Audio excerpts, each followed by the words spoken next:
Hello guys, நான் உங்கள் Poomasri from சந்தனக்காடு. இன்றைக்கி நம்ம என்ன நாவல் பற்றி பார்க்க போகிறோம் அப்படின்னா, நம்ம விவேக் துப்பறியும் ராஜேஷ்குமாரின் பாய்ந்து வா. அத்தியாயம் 1. விவேக்கும் ரூபலாவும் அந்த மல்டிப்ளெக்ஸ் தியேட்டரில் ஒரு தமிழ் சினிமாவை பார்த்துவிட்டு தியேட்டருக்கு பின்புறம் இருந்த கார் பார்க்கிங்கை நோக்கி போய்கொண்டிருந்தார்கள். நேரம் ராத்திரி 9:45. தலைக்கு மேலே வானம் லேசாய் தூறிக்கொண்டிருக்க காற்றில் ஏசியின் குளிர். ரூபி, இனிமேல் தமிழ் சினிமாவையே மறந்துடணும் போல் இருக்கு. எப்படி இந்த சினிமாக்காரங்களால் ஒரே மாதிரி படம் எடுக்க முடியுது?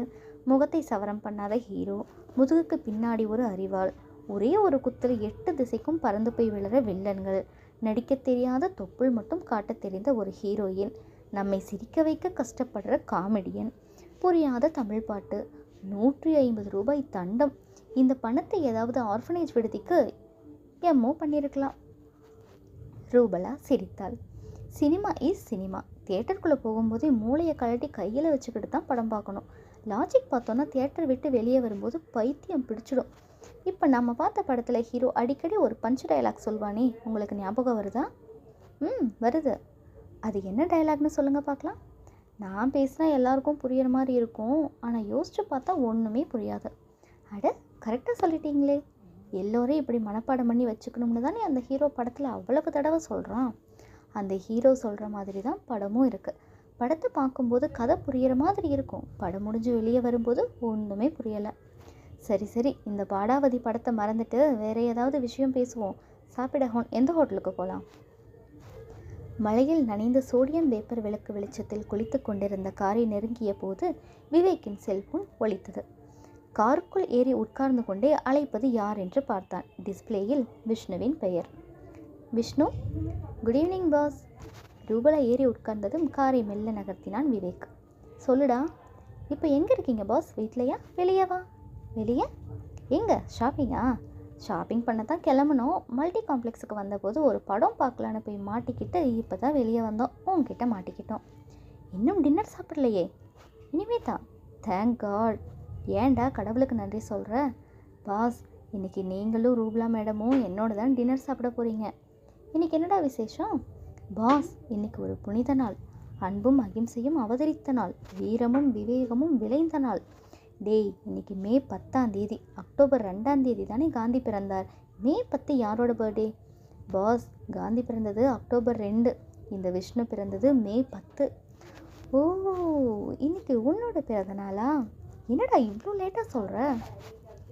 என்ன பண்ணுறது பாஸ், சாயந்தரம் 7 மணிக்கு மேலே தான் எனக்கே இன்றைக்கி என்னோடய பிறந்த நாள்னு ஞாபகத்துக்கு வந்தது. உடனே உங்கள் செல்ஃபோனை காண்டாக்ட் பண்ணேன். நீங்கள் சினிமா தியேட்டரில் இருந்ததால் செல்ஃபோனை சுவிட்ச் ஆஃப் பண்ணி வச்சுருந்தீங்க போல இருக்கு. பாஸ், நீங்கள் மேடத்தை கூட்டிக்கிட்டு ஹோட்டல் மான்செஸ்டருக்கு வந்துடுங்க. இன்றைக்கி ஒன்றா உட்காந்து டின்னர் சாப்பிடுவோம்.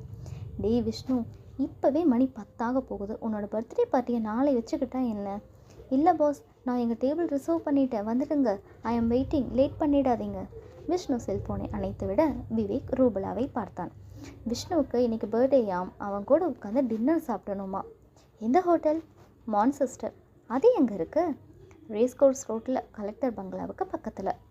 போயிட வேண்டியது தான். விஷ்ணுவுக்கு நம்ம தவிர வேறு யார் இருக்காங்க? போன வருஷம் அன்னபூர்ணா பீப்புள்ஸ் பார்க்கில் பார்ட்டி கொடுத்தான், இந்த வருஷம் மான்செஸ்டரில், அடுத்த வருஷம் ரெசிடென்சியில் கொடுத்தாலும் கொடுப்பான். ரூபலா சொல்லி கொண்டிருக்கும் போதே கார் தியேட்டரை விட்டு வெளியே வந்தது. கோவை அந்த முன்னிரவு நேரத்திலும் சிரமமான போக்குவரத்தில் இருந்தது. செகண்ட் ஷோ சினிமா பார்க்க தூரும் மழையையும் பொருட்படுத்தாமல் டிக்கெட் எடுக்க ஒரு நீண்ட வரிசை காத்திருந்தது. வருங்கால முதலமைச்சர்களாகும் ஆசையில் இன்றைய ஹீரோக்கள் ராட்சச கட்டவுட்களில் கழுத்தில் காகிதப்பூ மாலைகளோடு நின்றிருந்தார்கள். விவேக் போக்குவரத்தில் கலந்து நஞ்சப்பா சாலையின் அகலத்தில் பயணித்து அவினாசி சாலையின் சிக்னல்களில் நின்று ரேஸ்கோர்ஸ் ரோட்டுக்குள் நுழைந்து மான்செஸ்டர் ஹோட்டலுக்குள் பிரவேசித்த போது நேரம் சரியாய் 10. ஹோட்டல் போர்டிகோ படிகளிலேயே விஷ்ணு காத்திருந்தான். கருப்பு பேண்ட், ஒயிட் பனியன் ஷர்ட், பனியன் வாசகம் ஐ லவ் ஆல் என்று சொன்னது. வாங்க பாஸ், வாங்க மேடம். விவேக் காரை விட்டு இறங்கிக் கொண்டே அவனுடைய தலையில் மெல்ல தட்டினான். ஏண்டா, உன்னோட பர்த்டே உனக்கே எப்படி ஞாபகம் இல்லாமல் போகும்? அது வந்து பாஸ், மனசுக்குள்ளே இந்த சமுதாயத்தை பற்றின கவலைகள் இருக்கும்போது நான் என்னுடைய போன்ற எண்ணங்களே தலை தூக்கிறது இல்லை. டேய் போதுண்டா, பசி நேரத்தில் படுத்தாத. வா உள்ளே போகலாம். ரெஸ்டாரண்ட்டில் கூட்டமா? கூட்டம் தான், பட் நோ ப்ராப்ளம். நான் தான் டேபிளை ரிசர்வ் பண்ணிட்டேனே. ரூபலா கேட்டாள். விஷ்ணு, டின்னரில் நான்வெஜ் இருக்குமா? இருக்காது மேடம். ஏன்னா இன்றைக்கி வெள்ளிக்கிழமைன்னு எனக்கு தெரியாதா என்ன? இந்த ஹோட்டலில் எல்லா ஐட்டமும் காஸ்ட்லியாக இருக்குமே, இந்த ஹோட்டலில் ஏன் செலக்ட் பண்ணினேன்? எந்த ஹோட்டலை செலக்ட் பண்ணனா என்ன மேடம்? பில்லை பே பண்ண போகிறது பாஸ் தானே. என்னை பே பண்ண விட்டுடுவாரா என்ன? டேய். ரூபலா தன் முன் பன்வரிசை பற்களை காத்து கொண்டு இருக்கும்போதே ரெஸ்டாரண்ட்டுக்குள் நுழைந்தார்கள். ஈசியில் நனைந்த அந்த ரெஸ்டாரண்ட் ஒரு பெரிய பனிக்கட்டி துண்டமாய் உறைந்து போயிருந்தது. குடும்பமாய் உட்கார்ந்து முள் கரண்டிகளால் எதையோ குத்தி வாய்க்குள் திணித்து கொண்டு இருந்தார்கள். மறைவாய் இருந்த மியூசிக் பாக்ஸுகள் மடோனாவின் இசையை காதுகளை உறுத்தாத டிசிபிளில் வலிய விட்டு கொண்டிருந்தன. கிரே நிற யூனிஃபார்ம் அணிந்த பேரர்கள் புருஷன் வீட்டுக்கு வந்த புது பொண்டாட்டி போல மெல்ல நடந்து கஸ்டமர்களிடம் பவ்யமாய் குனிந்து ஆர்டர் புக்குகளில் எழுதி கொண்டிருந்தார்கள். 3 பேரும் ரிசர்வ் செய்யப்பட்ட மேஜையில் போய் உட்கார்ந்தார்கள். ஒரு பேரர் உடனே வந்து நின்று மெனு கார்டை நீட்ட விஷ்ணு அதை வாங்கி ரூபலாவிடம் கொடுத்தான். Madam, choice is yours. நீங்கள் பார்த்து எதை ஆர்டர் பண்ணினாலும் சரி, இந்த கட்டைக்கு ஓகே. ரூபலா அவனை ஒரு நெருப்பு பார்வை பார்த்துவிட்டு மெனு கார்டை படித்து ஆர்டர் செய்தாள்.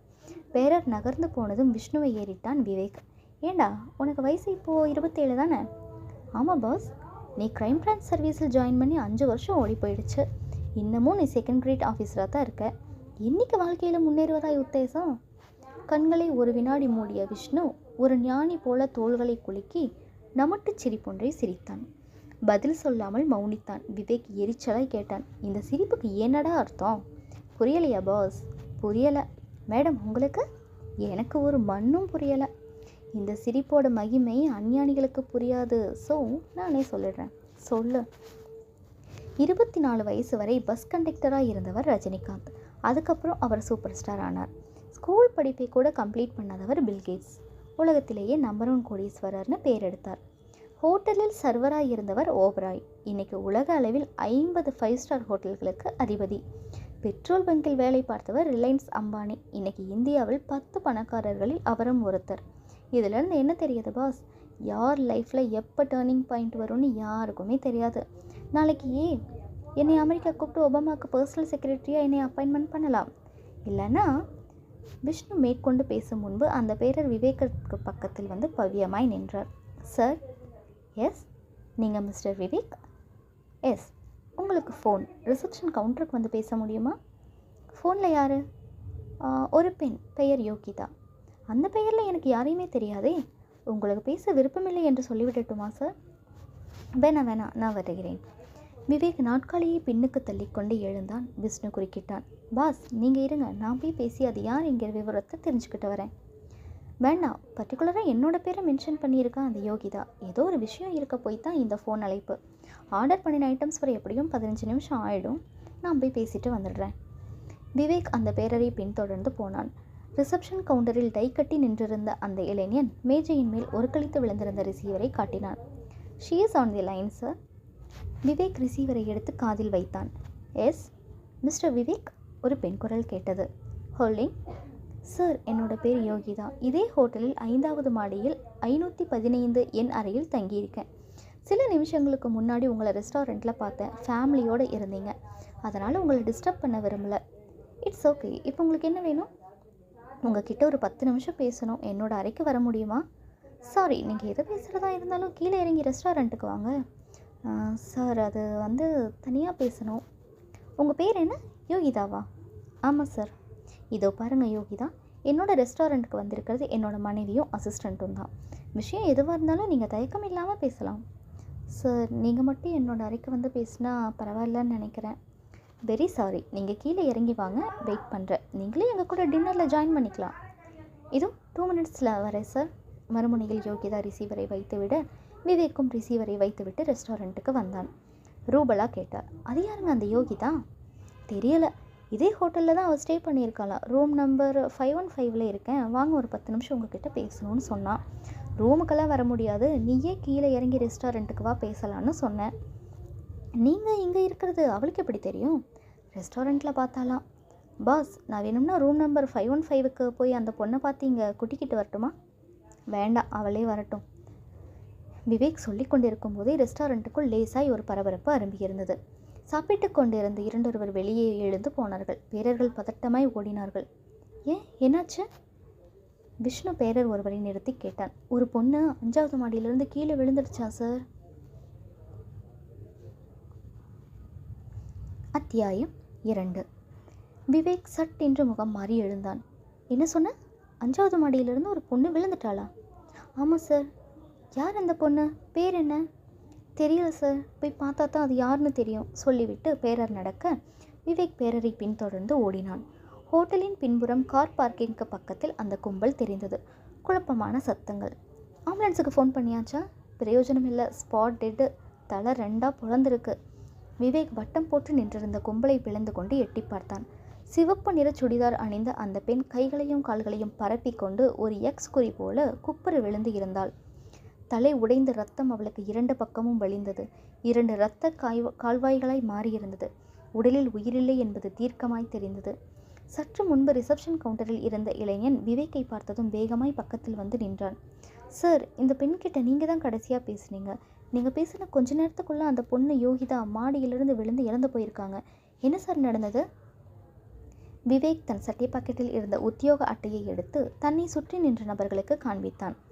நான் கிரைம் பிரான்ச் டிபார்ட்மெண்ட். நான் இந்த ஹோட்டல் ரெஸ்டாரண்ட்டுக்கு வந்தது தெரிஞ்சுக்கிட்ட அந்த பொண்ணு என்கிட்ட ஏதோ பேச விரும்பினா. நானும் அந்த பொண்ணை கீழே இறங்கி ரெஸ்டாரண்ட்டுக்கு வர சொன்னேன். அவளும் வரதா சொன்னான். நான் அவளுக்காக வெயிட் பண்ணிட்டு இருக்கும்போது தான் இப்படி ஒரு சம்பவம் நடந்திருக்கு சொன்ன விவேக் இரத்த வெள்ளத்தில் தெரிந்த அந்த பெண்ணிடம் போய் குனிந்தான். இளம்பெண், 25 வயது இருக்கலாம். தெரிந்த பாதி முகத்தில் மூக்குத்தி மின்னியது.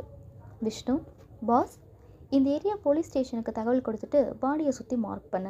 யாரையும் எதையும் தொடவிடாத. எஸ் பாஸ், நான் அந்த பெண்ணோட ரூமை பார்த்துட்டு வந்துடுறேன். விவேக் அந்த ரிசப்ஷனிஸ்ட் இளைஞனை அழைத்து கொண்டு வேக நடையில் லிஃப்டை நோக்கி போனான். 30 வினாடிகளில் 5வது மாடி வந்தது. 515 எண்ணிட்ட அறை பார்வைக்கு கிடைத்தது. விவேக் கதவை தள்ளினான். அது திறந்து கொண்டது. உள்ளே ஏசி ஹம் என்ற சுருதியில் ஓடிக்கொண்டிருக்க அறை அரையிருட்டில் நிரம்பியிருந்தது. சுவரில் இருந்த சுவிட்சை தேய்த்து அறையை வெளிச்சத்துக்கு கொண்டு வந்தான் விவேக். அறையில் யாரும் இல்லை. குளியலறை விரிய திறந்து கிடந்தது. கட்டிலின் மேல் 2 சேலைகளும் சுடிதார்களும் இறைந்து கிடந்தன. விவேக் அறையை சுற்றி பார்த்து கொண்டே கேட்டான். அந்த பொண்ணு யோகிதா எத்தனை நாளாக இந்த ஹோட்டலில் தங்கியிருக்கா? 4 நாளா சார். இந்த ஹோட்டலுக்கு அவள் ரெகுலர் கஸ்டமரா? இல்லை சார், இதுதான் முதல் தடவை. ரூம் எடுத்த போது அவளோட வேறு யாராவது இருந்தாங்களா? இல்லை சார், அந்த பொண்ணு மட்டும்தான் வந்து ரூம் கேட்டா. அவளோட நெட்டிவ் பூனேன்னு சொன்னான். இயற்கை உணவு சம்மந்தப்பட்ட ஒரு பத்திரிக்கை நடத்திட்டு வரதாகவும் அது சம்மந்தமான ஒரு மாநாடு கோவையில் நடந்துட்டு இருக்கிறதால அதில் கலந்துக்க வந்ததாகவும் சொன்னான். பார்க்கறதுக்கு டீசெண்டாக இருந்ததால் நான் ரூம் அலாட் பண்ணினேன். விவேக் அங்கிருந்து ஒரு அலமாரியை திறந்து பார்த்துவிட்டு ரிசப்ஷனிஸ்ட் இளைஞரிடம் திரும்பினான். அவள் தங்கியிருந்த இந்த 4 நாட்களில் யாராவது அவளை பார்க்க வந்தாங்களா? இல்லை சார். உங்கள் பேர் என்ன? கலையரசன் சார். கலையரசன், இந்த ரூமை நல்லா செக் பண்ணுங்கள். அந்த பெண்ணோட பேக், செல்போன், டைரி ஏதாவது கிடைக்கலாம். அதை வச்சு தான் இந்த கேஸை இன்வெஸ்டிகேட் பண்ணணும். நான் செக் பண்ணி பார்த்துடுறேன் சார். கலையரசன் அறையை அலச ஆரம்பிக்க விவேக் அறையில் நுழைந்து கீழே எட்டி பார்த்தான். கீழே யோகிதா ஒரு இரத்த தீற்றல் மாதிரி தெரிய அவளை சுற்றிலும் இப்போது ஒரு பெரிய கும்பல் போட்டிருந்தது. சுழலும் சிவப்பு விளக்கோடு ஒரு போலீஸ் ஜீப்பின் மண்டை தெரிந்தது. விவேக் பெருமூச்சொன்றை விட்டான். என்னிடம் ஏதோ பேச வேண்டும் என்று சொன்னாலே அது என்ன விஷயமாக இருக்கும்? அவள் ஏதோ ஒரு ஆபத்தில் இருக்க போய்த்தான் என்னை ரெஸ்டாரண்ட்டில் பார்த்துவிட்டு அழைத்திருக்கிறாள். நான் அப்போதே புறப்பட்டு போயிருந்தால் யோகிதாவுக்கு இந்த நிலைமை நேர்ந்திருக்காது. சார், கலையரசன் விவேக்கை நெருங்கினான். செல்ஃபோன், பேக், டைரி எதுவுமே இந்த அறையில் இல்லை சார். ஸோ இது தற்கொலையோ விபத்தோ இல்லை. கொலையாளி யோகிதாவை மாடியிலிருந்து கீழே தள்ளிவிட்டு அவள் சம்பந்தப்பட்ட எல்லா பொருட்களையும் கொண்டு போயிருக்கலாம். இந்த ஹோட்டலில் இந்த நிமிஷம் எத்தனை பேர் ஸ்டே பண்ணியிருக்காங்க? 68 பேர். வெளியே போக யாரையும் அலோவ் பண்ணாதீங்க. சம்பவம் நடந்ததுமே அந்த வேலையை பண்ணிட்டேன் சார். ஹோட்டலோட ஃப்ரண்ட் கேட்டையும் பேக் கேட்டையும் செக்யூரிட்டி ஆட்கள் பூட்டிட்டாங்க. உள்ளே இருக்கிற யாரும் வெளியே போக முடியாது. குட் ஜாப், பாராட்டிய விவேக் கேட்டான். யோகிதா கோவை வந்ததற்கு காரணம் இயற்கை உணவு சம்மந்தப்பட்ட ஒரு மாநாட்டில் கலந்து கொள்ளன்னு சொன்னீங்க இல்லையா? ஆமாம் சார். அது சம்மந்தப்பட்ட விஷயங்கள் எதுவுமே இந்த அறையில் இருக்கிற மாதிரி தெரியலையே. யாரோ திட்டம் போட்டு எல்லாத்தையும் அப்புறப்படுத்தியிருக்காங்க சார். யோகிதாவோட சூட்கேஸில் அவளோட ட்ரெஸ் மட்டும்தான் இருக்குது. விவேக் தன் கையில் இருந்த செல்ஃபோனை உயிர்ப்பித்து சில எண்களை தட்டிவிட்டு பேசினான். மிஸ்டர் கங்காதரன், நான் கிரைம் பிரான்ச் விவேக். இந்த ராத்திரி நேரத்தில் உங்களை தொந்தரவு படுத்துறதுக்காக மன்னிக்கணும். நீங்கள் இன்னும் அக்ரி யூனிவர்சிட்டியில் நியூட்ரிஷன் அண்ட் நேச்சுரல் ஃபுட் டிபார்ட்மெண்ட்டில் தானே இருக்கீங்க? எஸ், ரிட்டைர்மெண்ட்டுக்கு இன்னும் 2 வருஷம் இருக்கே. உங்ககிட்ட ஒரு சின்ன கிளாரிஃபிகேஷன், அதுக்காகத்தான் ஃபோன் பண்ணேன். மறுமுனையில் கங்காதரன் சிரித்தார். இல்லைன்னா என்னோட ஞாபகம் உங்களுக்கு வராதே மிஸ்டர் விவேக். ஓகே, சொல்லுங்கள், என்ன விஷயம்? இயற்கை உணவு சம்மந்தப்பட்ட மாநாடு ஏதாவது கோவையில் ஏற்பாடு பண்ணப்பட்டிருக்கா? மாநாடா? எஸ். இல்லையே. Are you sure mister Gangadharan? இல்லைன்னு நிச்சயமாக உங்களுக்கு தெரியுமா? ஷியோர், அவனின்றி ஒரு அணுவும் அசையாது என்பது போல் என்னோட நியூட்ரிஷன் அண்ட் நேச்சுரல் ஃபுட் டிபார்ட்மெண்ட்டுக்கு தெரியாமல் கோவையில் மட்டுமல்ல, தமிழ்நாட்டிலேயே எந்த ஒரு மாநாடும் நடக்காது. ஏன், என்ன விஷயம்? எதுக்காக இந்த கேள்வி? விவேக் கேட்டான். உங்களுக்கு யோகிதா என்கிற பேரில் எந்த பொண்ணையாவது தெரியுமா? யோகிதா? எஸ். அந்த பெண் புனேயை சேர்ந்தவள். இயற்கை உணவு சம்பந்தப்பட்ட ஒரு பத்திரிகையை நடத்தி கொண்டு இருப்பதாகவும் அது சம்பந்தமான ஒரு மாநாடு கோவையில் நடக்க இருப்பதாகவும் சொல்லி இங்கே இருக்கிற மான்செஸ்டர் ஹோட்டலில் தங்கியிருந்தாள். இப்போது உயிரோடு இல்லை. சில நிமிடங்களுக்கு முன்னால் 5வது மாடியிலிருந்து கீழே விழுந்து இறந்துட்டா. மை குட்னஸ், எப்படி? விபத்தா? அது மாதிரி தெரியல. I suspect she has murder by somebody. Mister Vivek, நீங்கள் சொன்ன அந்த யோகிதா யாருன்னு எனக்கு தெரியலை. பட் பூனேயில் எனக்கு தெரிந்த நண்பர் ஒருவர் ஜேர்னலிசம் வட்டாரத்தில் ரொம்பவும் பிரபலம். அவரோட பேர் அத்வாலே. அவரை என்கொயர் பண்ண சொல்லட்டுமா? ப்ளீஸ். விவேக் செல்ஃபோனை அணைத்த வினாடி விஷ்ணு அந்த இன்ஸ்பெக்டரோட அறைக்குள் நுழைந்தான். பஸ், இவர் மிஸ்டர் ஆறுமுகம், இந்த area beat inspector. Inspector Arumugam விவேக்கை ஏறிட்டு சல்யூட் ஒன்றை அடித்தார். மிஸ்டர் ஆறுமுகம், பாடியை பார்த்தீங்களா? பார்த்தேன் சார், ஃபாரன்சிக்கு இன்ஃபார்ம் பண்ணியிருக்கேன். They're on the way. Vivek receptionist கலையரசனிடம் திரும்பி, இந்த 5வது மாடியில் எத்தனை அறைகள் இருக்குது என்று கேட்டான். 11 அறைகள் சார். எல்லா அறைகளிலும் ஆட்கள் இருக்காங்களா? இல்லை சார், 5 அறைகள் வேக்கண்ட்டாக இருக்குது, 6 அறைகளில் ஆட்கள் இருக்காங்க. விஷ்ணு, பாஸ், நீ கலையரசனோட போய் அந்த ஆட்களை என்கொயர் பண்ண. அவங்க சொல்கிற தகவல்களை உண்மையாக பொய்யான்னு அதே ஸ்பாட்டில் வெரிஃபை பண்ண. யாராக இருந்தாலும் சரி, உனக்கு சந்தேகம் ஏற்பட்டால் அந்த ஆளை போலீஸ் ஜீப்புக்கு கொண்டு போயிடு. S pass. விஷ்ணு தலையாட்டி விட்டு அந்த கலையரசனை அழைத்து கொண்டு அறையினின்றும் வெளியேறினான். விவேக் இன்ஸ்பெக்டரை ஏறிட்டான். மிஸ்டர் ஆறுமுகம், இறந்து போன பெண் யோகிதா இந்த ஹோட்டலில் 4 நாளாக ஸ்டே பண்ணியிருக்கா. தன்னை ஒரு பத்திரிகையாளர்னு இந்த ஹோட்டல் லெட்ஜரில் பதிவு பண்ணியிருக்கா. தன்னோட நேட்டிவ் பூனேன்னு சொல்லியிருக்கா. கோவையில் ஒரு இயற்கை உணவு சம்பந்தமான ஒரு மாநாடு நடக்க போகிறதாவும் இன்ஸ்பெக்டர் ஆறுமுகம் குறுக்கிட்டார். சார் சார், அது எல்லாமே பொய். விவேக்கின் நெற்றியில் வியப்பு வரிகள் பரவியது. என்ன சொன்னீங்க? பொய்யா? ஆமாம் சார், அது பொய்ன்னு உங்களுக்கு எப்படி தெரியும்? அப்படி பொய் சொல்ல சொன்னதே நான் தானே சார். என்னது, நீங்களா? ஆமாம் சார், யோகிதா ஒரு போலீஸ் இன்ஃபார்மர். போன வருஷம் போலீஸ் வேலைக்கு முயற்சி பண்ணினா. தியரி ப்ராக்டிக்கலில் பாஸ் பண்ணினவ. ஃபிசிக்கல் ஃபிட்னஸில் ஃபெயில் ஆகிட்டா.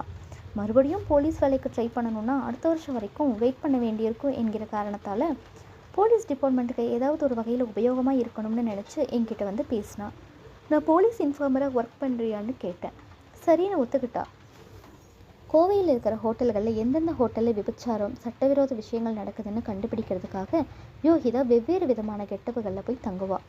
ஒரு ஹோட்டலில் 1 வார காலம் தங்கியிருந்து எல்லா உண்மைகளையும் தெரிஞ்சுக்கிட்டு வந்து என்கிட்ட சொல்லுவாள். நான் அந்த உண்மைகளை லா அண்ட் ஆர்டர் டிபார்ட்மெண்ட்டுக்கு தெரியப்படுத்துவேன். அவங்க அந்த உண்மைகளின் அடிப்படையில் சம்மந்தப்பட்ட ஹோட்டல்களின் மேல் நடவடிக்கை எடுப்பாங்க.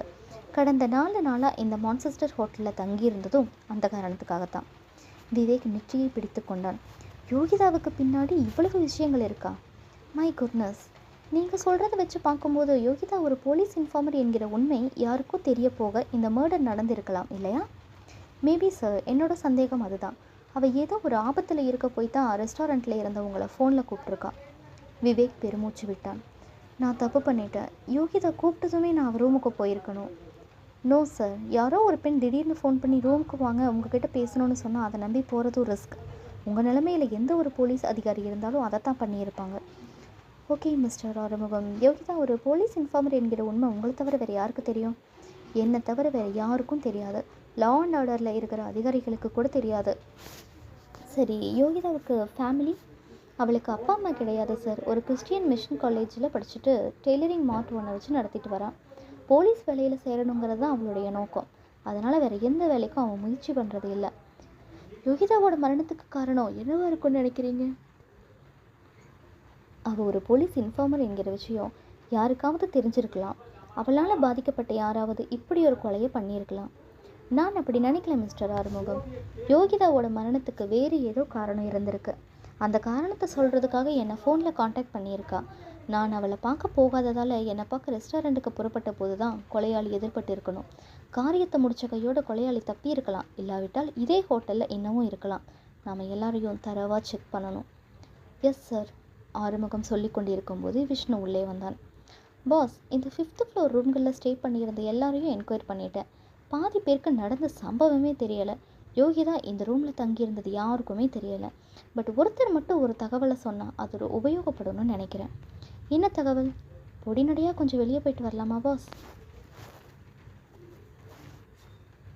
அத்தியாயம் 3. ரூபலாவை ரிசப்ஷனில் உட்கார வைத்துவிட்டு விவேக்கும் விஷ்ணுவும் ஹோட்டலை விட்டு வெளியே வந்தார்கள். டேய், எங்கடா கூட்டிகிட்டு போகிற? பாஸ், அந்த யோகிதாவை பற்றி கிடைச்ச ஒரு உருப்படியான தகவல் இதுதான். சாயந்தரம் 7 மணி சுமாருக்கு ஹோட்டலுக்கு வெளியே இருக்கிற ஆட்டோ ஸ்டாண்டுக்கு யோகிதா போயிருக்கா. ஏதோ ஒரு இடத்துக்கு போகிறதுக்காக பேரம் பேசியிருக்கா. அதனால் சின்னதாக ஒரு சண்டை ஆட்டோ டிரைவருக்கும் யோகிதாவுக்கும் நடுவில் ஏற்பட்டிருக்கு. அதுக்கப்புறம் இன்னொரு ஆட்டோ டிரைவர் வந்து சமாதானப்படுத்தி ஆட்டோவில் அனுப்பியிருக்கார். யோகிதா 7 மணி சுமாருக்கு யாரை பார்க்க போயிருந்தா என்கிற விவரம் தெரிஞ்சால் அது இன்வெஸ்டிகேஷனுக்கு பெரிய உதவியாக இருக்குமே. இந்த சண்டை விஷயத்தை உனக்கு சொன்னது யார்? 521 நம்பர் ரூமில் ஒரு மெடிக்கல் ரெப் தங்கியிருந்தார். அவர் தான் அந்த சண்டையை பார்த்துருக்காரு. சரி, எந்த ஆட்டோ டிரைவர் கூட யோகிதா சண்டை போட்டான்னு நமக்கு எப்படி தெரியும்? அதையும் அந்த மெடிக்கல் ரெப் சொன்னார். சண்டை போட்ட டிரைவரோட பேர் மோகன்ராஜ், யூனியன் லீடரா. போய் விசாரிச்சா தெரியுமா? விஷ்ணு, ரொம்ப நாளைக்கு அப்புறம் ஒரு கேஸை உருப்படியாக டீல் பண்ணியிருக்கேன். பாஸ், யோகிதாவோட மரணம் இன்னும் என் கண்ணுக்குள்ளேயே இருக்குது. பாவம், அந்த பொண்ணு உங்ககிட்ட ஏதோ சொல்லணும்னு பிரியப்பட்டிருக்கா. அது யாரோ மோப்பம் பிடிச்சு அவங்கள வந்து பார்க்கறதுக்குள்ளே 5வது மாடியிலிருந்து தள்ளி விட்டுருக்காங்க. விவேக்கும் விஷ்ணுவும் ஹோட்டலை விட்டு கொஞ்சம் தள்ளி இருந்த ஆட்டோ ஸ்டாண்டை நெருங்கினார்கள். ஜீவா ஆட்டோ ஸ்டாண்ட் என்கிற பெயர் பலகையோடு 4-5 ஆட்டோக்கள் தெரிந்தன. பக்கத்தில் இருந்த புரோட்டா ஸ்டாலில் செவ்வக தோசை கல்லின் மேல் புரோட்டா முட்டையோடு சேர்ந்து கொத்து புரோட்டாவை மாறிக்கொண்டிருந்தது. ஹோட்டலில் யோகிதாவுக்கு நேர்ந்த மரணம் இன்னமும் வீதிக்கு வராததால் டிரைவர்கள் சிரித்து நமிதாவின் போஸ்டரை பார்த்து கமெண்ட் அடித்து கொண்டிருந்தார்கள். விவேக் விஷ்ணுவை பார்த்ததும் அவர்கள் பேச்சு நின்றது. டேய் பாலு, சவாரி வருது, நீ போறியா நான் போகட்டுமா? நீ போ, அடுத்த சவாரி வந்தால் நான் போய்க்கிறேன். அந்த ஆட்டோ டிரைவர் எழுந்து வந்தார். எங்கே சார் போகணும்? விவேக் கேட்டான். இங்கே யூனியன் லீடர் மோகன்ராஜ் யார்? ஏன் சார், எதுக்காக கேட்குறீங்க? சின்னதாக ஒரு விசாரணை. நீங்கள்? போலீஸ். டிரைவரின் முகத்தில் மிரட்சி. திரும்பி பார்த்து கை காட்டினார். அதோ அந்த 3வது ஆட்டோவில் உட்கார்ந்து புஸ்தகம் படிச்சுட்டு இருக்காரே, அவர் தான் சார் யூனியன் லீடர். ஏன் சார், ஏதாவது பிரச்சனையா? யாராவது கம்ப்ளைண்ட் கொடுத்தாங்களா? விவேக் அந்த டிரைவருக்கு பதில் சொல்லாமல் 3வது ஆட்டோவை நோக்கி போனான். ஜூனியர் விகடன் படித்து கொண்டிருந்த தாடி வைத்த அந்த மோகன்ராஜ் ஆட்டோவை நின்றும் வெளிப்பட்டான். என்ன சார், என் பேர் அடிப்படுது? விவேக் நேரடியாய் விஷயத்துக்கு வந்தான். இன்றைக்கி சாயந்தரம் 7 மணி சுமாருக்கு உனக்கும் அந்த ஹோட்டலில் ஸ்டே பண்ணியிருந்த யோகிதா என்கிற பெண்ணுக்கும் இடையில ஏதாவது பிரச்சனை ஏற்பட்டு உங்களுக்குள்ள வாக்குவாதம் நடந்ததா?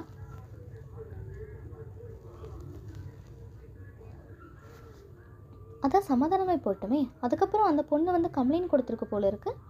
சார், நான் எந்த பிரச்சனையும் பண்ணலை. பிரச்சனை பண்ணினதே அந்த பொண்ணு தான். சாய்பாபா காலனியில் இருக்கிற அழகேசர் ரோட்டுக்கு போகணும்னு சொல்லிச்சு. வாடகை 100 ரூபாய் கேட்டேன். உடனே அந்த பொண்ணு, உங்களுக்கு காக்கி யூனிஃபார்ம் மட்டும் போதாது, ஒரு முகமூடியும் வேணும், அப்போ தான் கொள்ளைக்காரங்க மாதிரி இருப்பீங்கன்னு சொல்லிச்சு. எனக்கு கோபம் வந்து பேச ஆட்டோ ஸ்டாண்ட் சூழ்நிலையே மாறிப்போச்சு. அதுக்கப்புறம் மற்ற டிரைவர்கள் வந்து பேசி பிரச்சனையை ஒரு முடிவுக்கு கொண்டு வந்தாங்க. 75 ரூபாய் வாடகை தர அந்த பொண்ணும் ஒத்துக்குச்சு. நானும் கொண்டு போய் ட்ராப் பண்ணிவிட்டு வந்துட்டேன். எங்கே ட்ராப் பண்ணேன்? சாய்பாபா காலனியில் இருக்கிற அழகேசன் ரோட்டில். ட்ராப் பண்ணின இடம் வீடா இல்லை ஷாப்பா? வீடு சார். அந்த வீட்டில் யார் இருந்தாங்க? தெரியலை சார். நான் ட்ராப் பண்ணிவிட்டு பணத்தை வாங்கிட்டு உடனே வந்துட்டேன். அந்த வீட்டை காட்ட முடியுமா? சார், ஏதாவது பிரச்சனையா? பிரச்சனை இல்லாமலாம் போலீஸ் வருவாங்க. ஆட்டோவை எடு, அந்த வீட்டுக்கு போயிட்டு வந்துடலாம். சார், நீ முதல்ல ஆட்டோவை எடு. விவேக்கும் விஷ்ணுவும் ஆட்டோவுக்குள் ஏறி உட்கார்ந்தார்கள்.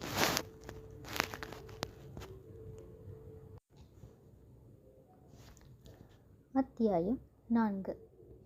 ஆட்டோ 20 நிமிஷ நேரம் அந்த முன்னிரவின் கோவை ரோடுகளில் பயணித்து சாய்பாபா காலனியின் அழகேசன் ரோட்டில் இருந்த அந்த வீட்டுக்கு முன்பாய் நின்றபோது நேரம் 11 மணி. தெரு இருட்டில் இருந்தது. சொற்பமாய் வீடுகள் எல்லாமே தள்ளி தள்ளி தெரிந்தன. இந்த வீடு தான் சார். மோகன்ராஜ் கை காட்டிய வீட்டை விவேக்கும் விஷ்ணுவும் பார்த்தார்கள். பழைய ஓட்டு வீடு. சிறிது சிதிலமான வாசற்படிகள். காம்பவுண்டுக்கு உள்ளே இருந்து கொய்யா மரம் ஒன்று எட்டி பார்த்தது. விஷ்ணு, பாஸ், போய் கதவை தட்டு. விஷ்ணு உள்ளே போய் வாசற்படி ஏறி நின்று பார்த்துவிட்டு அதே வேகத்தில் திரும்பி வந்தான். வீடு பூட்டியிருக்கு பாஸ், பின்பக்கமாக போய் பாரு. பார்த்துவிட்டு வந்தான். அங்கேயும் பூட்டியிருக்கு பாஸ். வா, பக்கத்து வீட்டில் போய் விசாரிப்போம். போனார்கள். பக்கத்து வீட்டு டிவியில் வடிவேலு இப்பவே கண்ணை கட்டுதே என்று வசனம் பேசிக்கொண்டிருக்க விவேக் காலிங் பெல்லின் பட்டனை அழுத்தினான். நடுத்தர வயதில் கதவை திறந்த அந்த நபர் யாரு என்று கேட்டுக்கொண்டே வாசல் விளக்கை போட்டார். விவேக் நேரடியாய் விஷயத்துக்கு வந்தான். பக்கத்து வீடு பூட்டி இருக்கு, அந்த வீட்டில் இருக்கிறது யாருன்னு சொல்ல முடியுமா? நீங்கள் யாருங்க, அதை சொல்லுங்க முதல்ல, அவர் சற்றே கோபத்தோடு கேட்க, விஷ்ணு பதிலுக்கு போலீஸ் என்று சொன்னதும் தண்ணீர் தெளிக்கப்பட்ட நெருப்பு துண்டம் போல் அடங்கி போனார். Sorry sir. பரவாயில்ல, இப்போ சொல்லுங்கள், அந்த வீட்டில் இருக்கிறது யார்? ஒரு பொண்ணுங்க, பேர் இன்பநிலா. வீட்டில் அந்த பொண்ணு மட்டும்தான், வேறு யாரும் இல்லை. யோகா டீச்சராக வேலை பார்க்குது. எங்கே? இங்கேருந்து 20 கிலோமீட்டர் தூரத்தில் மாங்கரைன்னு ஒரு இடம் இருக்குது. அந்த இடத்துல ருத்ரானந்தான்னு ஒரு சாமியார் ஆசிரமம் ஒன்று நடத்திட்டு வராரு. அந்த ஆசிரமத்துக்கு வெளிநாட்டை சேர்ந்தவங்க நிறைய பேர் வருவாங்க. அவங்களுக்கு யோகா சொல்லித்தரது இந்த இன்பநிலா தான். ரொம்ப நல்ல பொண்ணு. ஒருத்தர் கஷ்டப்பட்டால் பார்க்க பிடிக்காது, ஓடி போய் உதவி பண்ணும். போலீஸ், நீங்கள் அந்த பொண்ணை தேடிட்டு வந்திருக்கீங்க. அந்த பொண்ணு ஏதாவது தப்பு பண்ணிடுச்சா சார்? சொல்கிறோம். உங்கள் பேர் என்ன? சந்தானம் சார். என்ன பண்ணுறீங்க? செஷனில் கோர்ட்டில் கிளர்க்காக ஒர்க் பண்ணுறேன் சார். இன்றைக்கி சாயந்தரம் 7:30 மணி சுமாருக்கு இன்பநிலாவை பார்க்க ஒரு பொண்ணு ஆட்டோவில் வந்தது, அதை நீங்கள் பார்த்தீங்களா? இல்லை சார், இன்றைக்கி தண்டுமாரியம்மன் கோயிலில் ஒரு விசேஷம்னு போயிட்டு 9 மணிக்கு மேலே தான் வீட்டுக்கு வந்தேன். உங்கள் வீட்டில் வேறு யார் இருக்காங்க? இப்போதைக்கு நான் மட்டும்தான் சார். என்னோடய ஒய்ஃபு ஊருக்கு போயிருக்கா. இப்போ இன்பநிலா வீட்டில் இல்லை. எங்கே போயிருக்கலாம்னு நினைக்கிறீங்க? Sorry sir, no idea. பொதுவாக இந்த பொண்ணு இந்த நேரத்துல எல்லாம் வீட்டில் தான் இருக்கும். நாளைக்கு முகூர்த்த தினம், ஏதாவது வெளியூர் கல்யாணத்துக்கு புறப்பட்டும் போயிருக்கலாம். என்ன பிரச்சனை சார்? நாளைக்கு வந்து சொல்கிறோம். விவேக்கும் விஷ்ணுவும் மறுபடியும் ஆட்டோவை நோக்கி நடக்க விவேக்கின் செல்போன் ரிங்டோனை வெளியிட்டது. அழைத்தது ரூபலா. என்ன ரூபி? என்ன ரூபியா? பேசாமல் நம்ம சென்னையிலேயே இருந்திருக்கலாம். கோயம்புத்தூர் வந்து ஸ்டே பண்ணினது தப்பு. அதை விட பெரிய தப்பு அந்த விஷ்ணு தடியனின் பர்த்டே பார்ட்டிக்கு வந்தது. எங்கே போனாலும் எப்படிங்க உங்களுக்கு மட்டும் கேஸ் வந்துடுது? புரியலையே ரூபி. இப்போ எங்கே இருக்கீங்க? சாய்பாபா காலனியில். எப்போ இங்கே வருவீங்க? ரூபி, இனிமேலும் நீ அங்கே வெயிட் பண்ணிகிட்ருக்காத, ஒரு ஆட்டோ பிடிச்சி வீட்டுக்கு போயிடு. நீங்கள்? ரூபி, நான் வரதுக்கு எப்படியும் நேரமாயிடும். இந்த யோகிதாவோட மரணத்துக்கு பின்னாடி ஏதோ ஒரு பெரிய விஷயம் இருக்குது. யோகிதா ஒரு போலீஸ் இன்ஃபார்மர். அவள் கொலை செய்யப்பட்டது போலீஸ் டிபார்ட்மெண்ட்டையே உலுக்கி இருக்கு. என்கிட்ட எதையோ சொல்ல நினச்சிருக்கா. என்கிட்ட பேசின அடுத்த சில நிமிடங்கள்லேயே மாடியிலிருந்து கீழே தள்ளப்பட்டு கொலை செய்யப்பட்டிருக்கா. இதை உடனடியாக சூடு குறையாமல் இன்வெஸ்டிகேட் பண்ணால் தான் கொலையாளி யாருங்கிறத ஸ்மெல் பண்ண முடியும். ஓகே ஓகே, விடியறதுக்குள்ளேயாவது வீட்டுக்கு வந்துடுவீங்கல்ல? கண்டிப்பாக. நாளைக்கு காலையில் சூரியன் உதிக்கும் போது கொலையாளி யார் என்கிற கேள்விக்கும் பதில் கிடைச்சிடும்.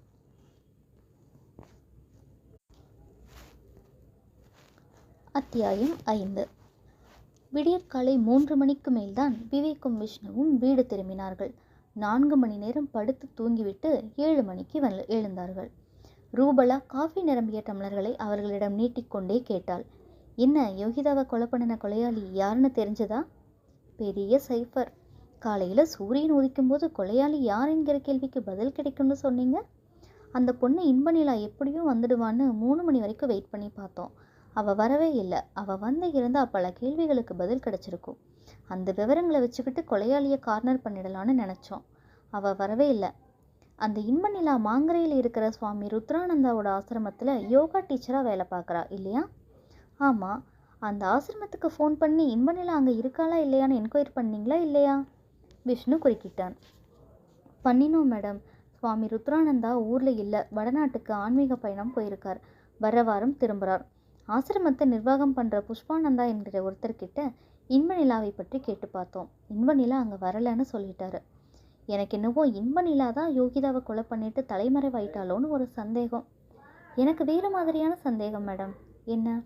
யோகிதாவை போல இன்பநிலாவும் கொலை செய்யப்பட்டிருக்கலாமோ? என்னங்க, விஷ்ணு சொல்கிற மாதிரி நடந்து இருக்கலான்னு நீங்கள் நினைக்கிறீங்களா? விவேக் காஃபியை குடித்து முடித்துவிட்டு நிமிர்ந்தான். இதோ பார் ரூபி, நேற்று ராத்திரியிலிருந்து நடந்த சம்பவங்கள் எல்லாமே எதிர்பாராமல் நடந்தது தான். விஷ்ணு நமக்கு பர்த்டே பார்ட்டி கொடுக்காம இருந்திருந்தா இப்படி ஒரு பிரச்சனையை நம்ம சந்திச்சிருக்கவே மாட்டோம். எல்லாம் இவனால் வந்தது. ஏண்டா, பார்ட்டி வைக்க உனக்கு அந்த ஹோட்டல் தானா கிடைச்சது? கோயம்புத்தூரில் எத்தனை ஹோட்டல்ஸ் இருக்குது. நம்ம அந்த ரெஸ்டாரண்ட்டுக்கு போகாமல் இருந்திருந்தால் அந்த பொண்ணு செத்து போயிருக்க மாட்டா. பாருங்க பாஸ், மேடம் திட்டுறாங்க. இப்படியெல்லாம் நடக்கும்னு எனக்கு தெரியுமா என்ன? விஷ்ணு புலம்பிக் கொண்டிருக்கும் போதே வீட்டு வாசலில் அந்த போலீஸ் ஜீப் வந்து நின்றது. விவேக் எட்டி பார்த்துவிட்டு சொன்னான், இன்ஸ்பெக்டர் ஆறுமுகம் வராருன்னு நினைக்கிறேன். அவர்தான் பாஸ். ஆறுமுகம் ஜீப்பினின்றும் இறங்கி படியேறி உள்ளே வந்தார். ராத்திரி முழுவதும் தூக்கம் கெட்டதற்கு அடையாளமாய் அவருடைய கண்களில் சிவப்பேறி இருந்தது. Good morning sir. Good morning. வாங்க மிஸ்டர் ஆறுமுகம், ஏதாவது நல்ல செய்தி உண்டா? இந்த நிமிஷம் வரைக்கும் இல்லை சார், சொல்லிக்கொண்டே உட்கார்ந்தவர் கையில் இருந்த ப்ரௌன் கவரை நீட்டினார். Please go through it sir. என்ன? யோகிதாவோட போஸ்ட்மார்ட்டம் ரிப்போர்ட் சார். விவேக் அதை வாங்கி கொண்டே கேட்டான். Anything special in this report? Yes sir. என்ன? யோகிதாவை 5வது மாடியிலிருந்து தள்ளிவிடுறதுக்கு முந்தி அவளுக்கு மயக்க மருந்து கொடுத்துருக்காங்க சார். அதனால தான் அவள் கீழே விழும்போது அலற சத்தத்தை யாரும் கேட்க முடியலை. எல்லாமே ஒரு 10 நிமிஷம் நேரத்துக்குள்ளே நடந்திருக்கு. சம்பவம் நடந்ததுமே கொலையாளி வெளியேறி இருக்கணும். You are correct sir. அந்த ஹோட்டலில் ஸ்டே பண்ணியிருந்த எல்லாரையும் பக்காவாக விசாரணை பண்ணிட்டேன் சார். எல்லாருமே டூரிஸ்ட், சில பேர் பிஸ்னஸ். யாரையுமே சந்தேக வட்டத்துக்குள்ளே கொண்டுட்டு வர முடியலை. மிஸ்டர் ஆறுமுகம், யோகிதா ஒரு போலீஸ் இன்ஃபார்மர் இல்லையா? ஆமாம் சார். சமீப காலத்தில் அவள் யாரையாவது போலீஸ்க்கு காட்டி கொடுத்து அவங்க தண்டனை அடைஞ்சிருக்காங்களா? Yes sir. பார்ட்டி யார்? ரத்தினபுரியில் டேவிட் சாமுவேல்னு ஒரு அரசியல் புள்ளி. காந்திபுரம் 7ஆம் நம்பர் வீதியில் ஒரு பங்களாவை வாடகைக்கு எடுத்து பெண்களை வச்சு வியாபாரம் பண்ணிட்டு இருந்தான். அதை பற்றி தகவல் கொடுத்ததும் யோகிதா தான். அந்த டேவிட் சாமுவேல் இப்போ எங்கே? அவன் ஜாமீனில் வெளியில் வந்துட்டான். அவனை கண்காணிக்க கான்ஸ்டபிள் போட்டிங்களா? போட்டிருக்கு சார். ஆறுமுகம் சொல்லிக்கொண்டு இருக்கும்போதே வீட்டின் காம்பவுண்ட் கேட் அருகே டப் டப் டப் என்ற சத்தத்தோடு ஒரு ஆட்டோ வந்து நின்றது. மஞ்சள் பூக்கள் வாரி இறைத்த சுடிதார் ஒன்றினுள் நுழைந்திருந்த அந்த பெண் ஆட்டோவை வெயிட்டிங்கில் போட்டுவிட்டு உள்ளே வந்தாள். விஷ்ணு எழுந்து போய் அவளை எதிர்கொண்டான். எஸ், நான் இன்பநிலா என்றாள் அவள். அத்தியாயம் 6. இன்பநிலா லேசாய் முகம் வியர்த்து சற்றே பதட்டத்தோடு இருந்தாள். உதடுகள் வறண்டு போய் தெரிந்தது. எச்சில் விழுங்கிவிட்டு பேசினாள். என்னை தேடி போலீஸ் வந்ததான் என் பக்கத்து வீட்டில் இருக்கவங்க சொன்னாங்க. நீங்கள் மிஸ்டர் விவேக்? அவர் உள்ளே இருக்கார். ஃபோன் நம்பர் அட்ரஸ் நாங்கள் தான் கொடுத்துட்டு வந்தோம். விஷ்ணு இன்பநிலாவை உள்ளே கூட்டி போய் விவேக்கிற்கு முன்பாய் காலியாக இருந்த நாற்காலியை காட்டினான். அவள் உட்கார்ந்தாள். Boss, she is Inbanila. Vivek நேரடியாய் விஷயத்துக்கு வந்தான். ராத்திரி நீங்கள் எங்கே போயிருந்தீங்க? யூனிகிட்ஸ் என்கிற குழந்தைகள் காப்பகத்தில் தங்கியிருந்தேன். உங்களுக்கு வீடு இருக்கும்போது அங்கே எதுக்காக போய் தங்கினீங்க? சார், நான் ஒரு யோகா டீச்சர். வாரத்தில் ஒரு நாள் யூனிகிட்ஸ் காப்பகத்துக்கு போய் அங்கே இருக்கிற குழந்தைங்களுக்கு யோகா சொல்லித்தரது வழக்கம். ராத்திரியில் தான் யோகா சொல்லி தருவீங்களா? இல்லை சார், யூனிகிட்ஸ் காப்பகத்தில் இருக்கிற குழந்தைங்க 5 மணிக்கு எழுந்துடுறது வழக்கம். அந்த நேரத்தில் யோகா சொல்லித்தரதுக்கு வசதியாக நான் ராத்திரியே போய் அங்கே ஹால்ட் பண்ணிக்குவேன். கடந்த 6 மாத காலமாக நடைமுறையில் இருக்கிற வழக்கம் இது. பை த வே, நேற்று ராத்திரி நீங்கள் எதுக்காக என்ன தேடிட்டு வந்தீங்க? காலையில் எத்தனை மணிக்கு வீட்டுக்கு திரும்பினீங்க? 6:30 மணிக்கு. பேப்பர் பார்த்தீங்களா? பார்க்கல. டிவி பார்த்தீங்களா? இல்லை சார், நான் ஆட்டோ பிடிச்சி வீட்டுக்கு வந்ததுமே பக்கத்து வீட்டுக்காரர் போலீஸ் வந்ததாக சொல்லி நீங்கள் எழுதி கொடுத்த வீட்டு அட்ரஸை கொடுத்தாரு. நான் உடனே புறப்பட்டு வந்தேன். எதுக்காக என்ன தேடி வந்தீங்க சார்? ஏதாவது பிரச்சனையா? யோகிதாவை எத்தனை வருஷமாக உங்களுக்கு தெரியும்? இன்பநிலா புருவங்களை உயர்த்தினாள்.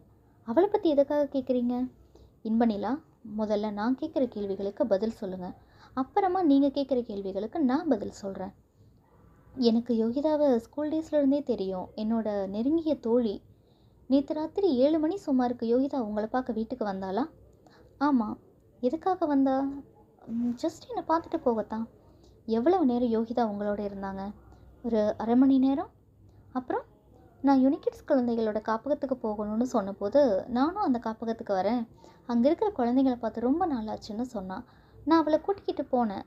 குழந்தைங்களுக்கு மிட்டாய் சாக்லேட்னு வாங்கி கொடுத்து ஒரு 20 நிமிஷம் நேரம் வரைக்கும் பேசிகிட்டு இருந்தா. அப்புறம் புறப்பட்டு போயிட்டா. எஸ் சார், என்ன பிரச்சனை? அவளோட உயிருக்கு எந்த ஆபத்தும் இல்லையே. விவேக் பதில் ஒன்று பேசாமல் டீப்பாயின் மேலிருந்த நாளிதழை எடுத்து இன்பநிலாவிடம் கொடுத்தான். 2ஆம் பக்கம் பிரித்து பாருங்க. இன்பநிலா பிரித்து பார்த்தாள். பிரித்ததுமே செய்தி முகத்தில் அரைந்தது. ஹோட்டல் 5வது மாடியிலிருந்து பெண்ணை தள்ளி படுகொலை. கொலையாளி யார்? போலீஸ் வலைவீச்சு. செய்திக்கு பக்கத்திலேயே யோகிதா ஃபோட்டோவில் சிரித்தாள். இன்பநிலாவின் கைகளும் உடலும் நடுங்கியது. முகம் வியர்க்க செய்தி முழுவதும் படித்து முடித்த இன்பநிலா அதிர்ச்சியில் விழிகள் நிலை குத்த விவேக்கை ஏறிட்டாள். பேச பேச கண்ணீர் சிதறியது. சார் சார் சார் யோகிதாவை யாரு இப்படி தெரியல. நான் ஹோட்டலின் ரெஸ்டாரண்ட்டுக்குள்ளே இருந்தபோது யோகிதா என் கூட பேச ஆசைப்பட்டான். ஏதோ ஒரு விஷயத்த சொல்ல விரும்பினா. ரெஸ்டாரண்ட்டுக்கு வர்றதாகவும் சொன்னான். நான் வெயிட் பண்ணிட்டு இருந்தேன். அடுத்த சில நிமிஷங்களுக்குள்ள யோகிதா மாடியிலிருந்து கீழே விழுந்திருக்கா. எல்லாமே சுவிட்ச் போட்ட மாதிரி மின்னல் வேகத்தில் நடந்து முடிஞ்சிருக்கு. யோகிதா எதுக்காக கொலை செய்யப்பட்டா? அவளை கொலை பண்ணினது யாரு? இந்த 2 கேள்விகளுக்கும் விட தெரியணும்னா நீங்கள் உதவி பண்ணினா தான் முடியும். இன்பநிலாவின் முகம் வியர்வையில் சொதத்து போயிருந்தது. எச்சில் விழுங்கி கொண்டு பயத்தோடு கேட்டாள். சார் இந்த விஷயத்தில் நான் எப்படி உதவ முடியும்? யோகிதா ஒரு போலீஸ் இன்ஃபார்மர்னு உங்களுக்கு தெரியுமா தெரியாதா? தெரியும் சார். அது சம்மந்தமாக அவளுக்கு எதிரிகள் இருந்து அவங்க இப்படி பண்ணியிருக்கலாம் இல்லையா? அந்த எதிரிகள் யாருன்னு உங்களுக்கும் ஒருவேளை தெரிஞ்சிருக்கலாம் இல்லையா? சார், யோகிதா ஒரு போலீஸ் இன்ஃபார்மர்னு எனக்கு தெரியும். ஆனால் அவள் எப்படி போலீஸ்க்கு உதவி பண்ணுறான்னு எனக்கு தெரியாது. என்ன அவள் சந்திக்கும் போதெல்லாம் பொதுவான விஷயங்களை பற்றி தான் பேசுவோம். நீங்கள் ஏதோ ஒரு ஆசிரமத்துக்கு போய் அங்கே யோகா டீச்சராக வேலை பார்க்குறதா உங்கள் வீட்டுக்கு பக்கத்தில் இருக்கிறவர் சொன்னார். அது உண்மையா? உண்மைதான் சார். சிட்டியை விட்டு தள்ளி மாங்கரைன்னு ஒரு இடம் இருக்குது. அங்கே ருத்ரானந்தா சுவாமிகள்னு ஒருத்தர் இருக்கார். அவரை பார்க்க வர பக்தர்களுக்கு யோகா வகுப்பு எடுக்கிறது என்னோட வேலை. இதுக்காக சுவாமிகள் எனக்கு மாதம் 5000 ரூபாய் சம்பளமாக கொடுத்துட்ருக்காரு. யோகிதா அந்த ஆசிரமத்திற்கும் போயிருக்காளா? அது இன்பநிலா குரலை இழுக்க விவேக் உன்னிப்பானான். என்ன குரலை இழுக்கிறீங்க? ஒன்றும் இல்லை. 6 மாதத்துக்கு முந்தி ஒரு நாள் யோகிதாவை அந்த ஆசிரமத்துக்கு கூட்டி போனேன். அமைதியான சூழ்நிலையில் இருக்கிற அந்த ஆசிரமம் அவன் மனசுக்கு ரொம்பவும் பிடிச்சதால அடிக்கடி அங்கே போக ஆரம்பித்தான். அதன் விளைவாக ருத்ரானந்தா சுவாமிகளுக்கும் அவளுக்கும் நல்ல பழக்கம் ஏற்பட்டுச்சு. ஆன்மீகம் சம்பந்தப்பட்ட சர்ச்சைக்குரிய கேள்விகளை அவர்கிட்ட கேட்டு வாதம் பண்ண ஆரம்பித்தான். இது பலரோட கண்களை உறுத்தவே சுவாமிகளுக்கும் அவளுக்கும் இடையே இருந்த தூய்மையான உறவு கொச்சைப்படுத்தப்பட்டது. தன்னால் சுவாமிகளுக்கு எந்த ஒரு அவப்பெயரும் வந்துடக்கூடாதுன்னு யோகிதா சமீப காலமாக ஆசிரமத்திற்கு வரதையே நிறுத்திட்டா. மற்ற சாமியார்களை போல ஆடம்பரம் படாடோவும் கிடையாது. பெண்கள் விஷயத்தில் அப்பளு கற்றவர். சரி, யோகிதா 6 மாதத்துக்கு ஒரு தடவை வீடு மாறுவாளாமே, உண்மையா? உண்மைதான். ஏன் அப்படி? ஒரே ஏரியாவில் இருந்தால் போர் அடிக்குதுன்னு சொன்னான். அது சரியான காரணமாக உங்கள் மனசுக்கு பட்டுதா? படலை, பட் வேறு காரணம் ஏதோ இருக்கிற மாதிரி தெரியலை. விவேக் மறுபடியும் பேச முயன்ற போது அவனுடைய செல்போன் அழைத்தது. எடுத்தான். மறுமுனையில் ஃபாரன்சிக் ஜெயராஜ். சொல்லுங்கள் ஜெயராஜ். சார், யோகிதா தங்கியிருந்த ஹோட்டல் ரூமை தரவாக செக் பண்ணி பார்த்ததில் ஒரு தடயம் மாட்டிருக்கு. Is it? என்ன தடயம்? நேரில் வர முடியுமா சார்?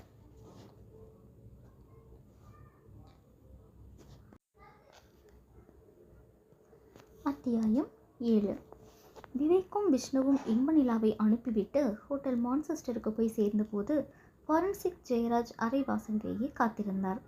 அவருடைய உதவியாளர்கள் 2 பேர் யோகிதா தங்கியிருந்த அறை முழுவதும் பவுடர் தூவி கொலையாளியின் கைரேகைகளை தேடிக்கொண்டிருந்தார்கள். என்ன தடயம் ஜெயராஜ்? சார், அறைக்குள்ளே வாங்க. ஜெயராஜ் உள்ளே கூட்டி போனார். சுவரோரமாய் போட்டிருந்த அந்த மரமேஜையை காட்டினார். அந்த மேஜையோட இடது பக்க மூலையை பாருங்க. விவேக் பார்த்தான். ஆணியால் வைத்து கீறியது போன்ற கோடுகள் தெரிந்தன. ஜெயராஜ் பக்கத்தில் வந்து நின்றபடி கேட்டார். ஏதாவது புரியுதா சார்? தாறுமாறா கோடுகள் தெரியுது. வெறும் கண்ணால் பார்த்தா அப்படித்தான் சார் தெரியும். இந்த மேக்னிஃபைட் லென்ஸ் வழியாக பாருங்கள்.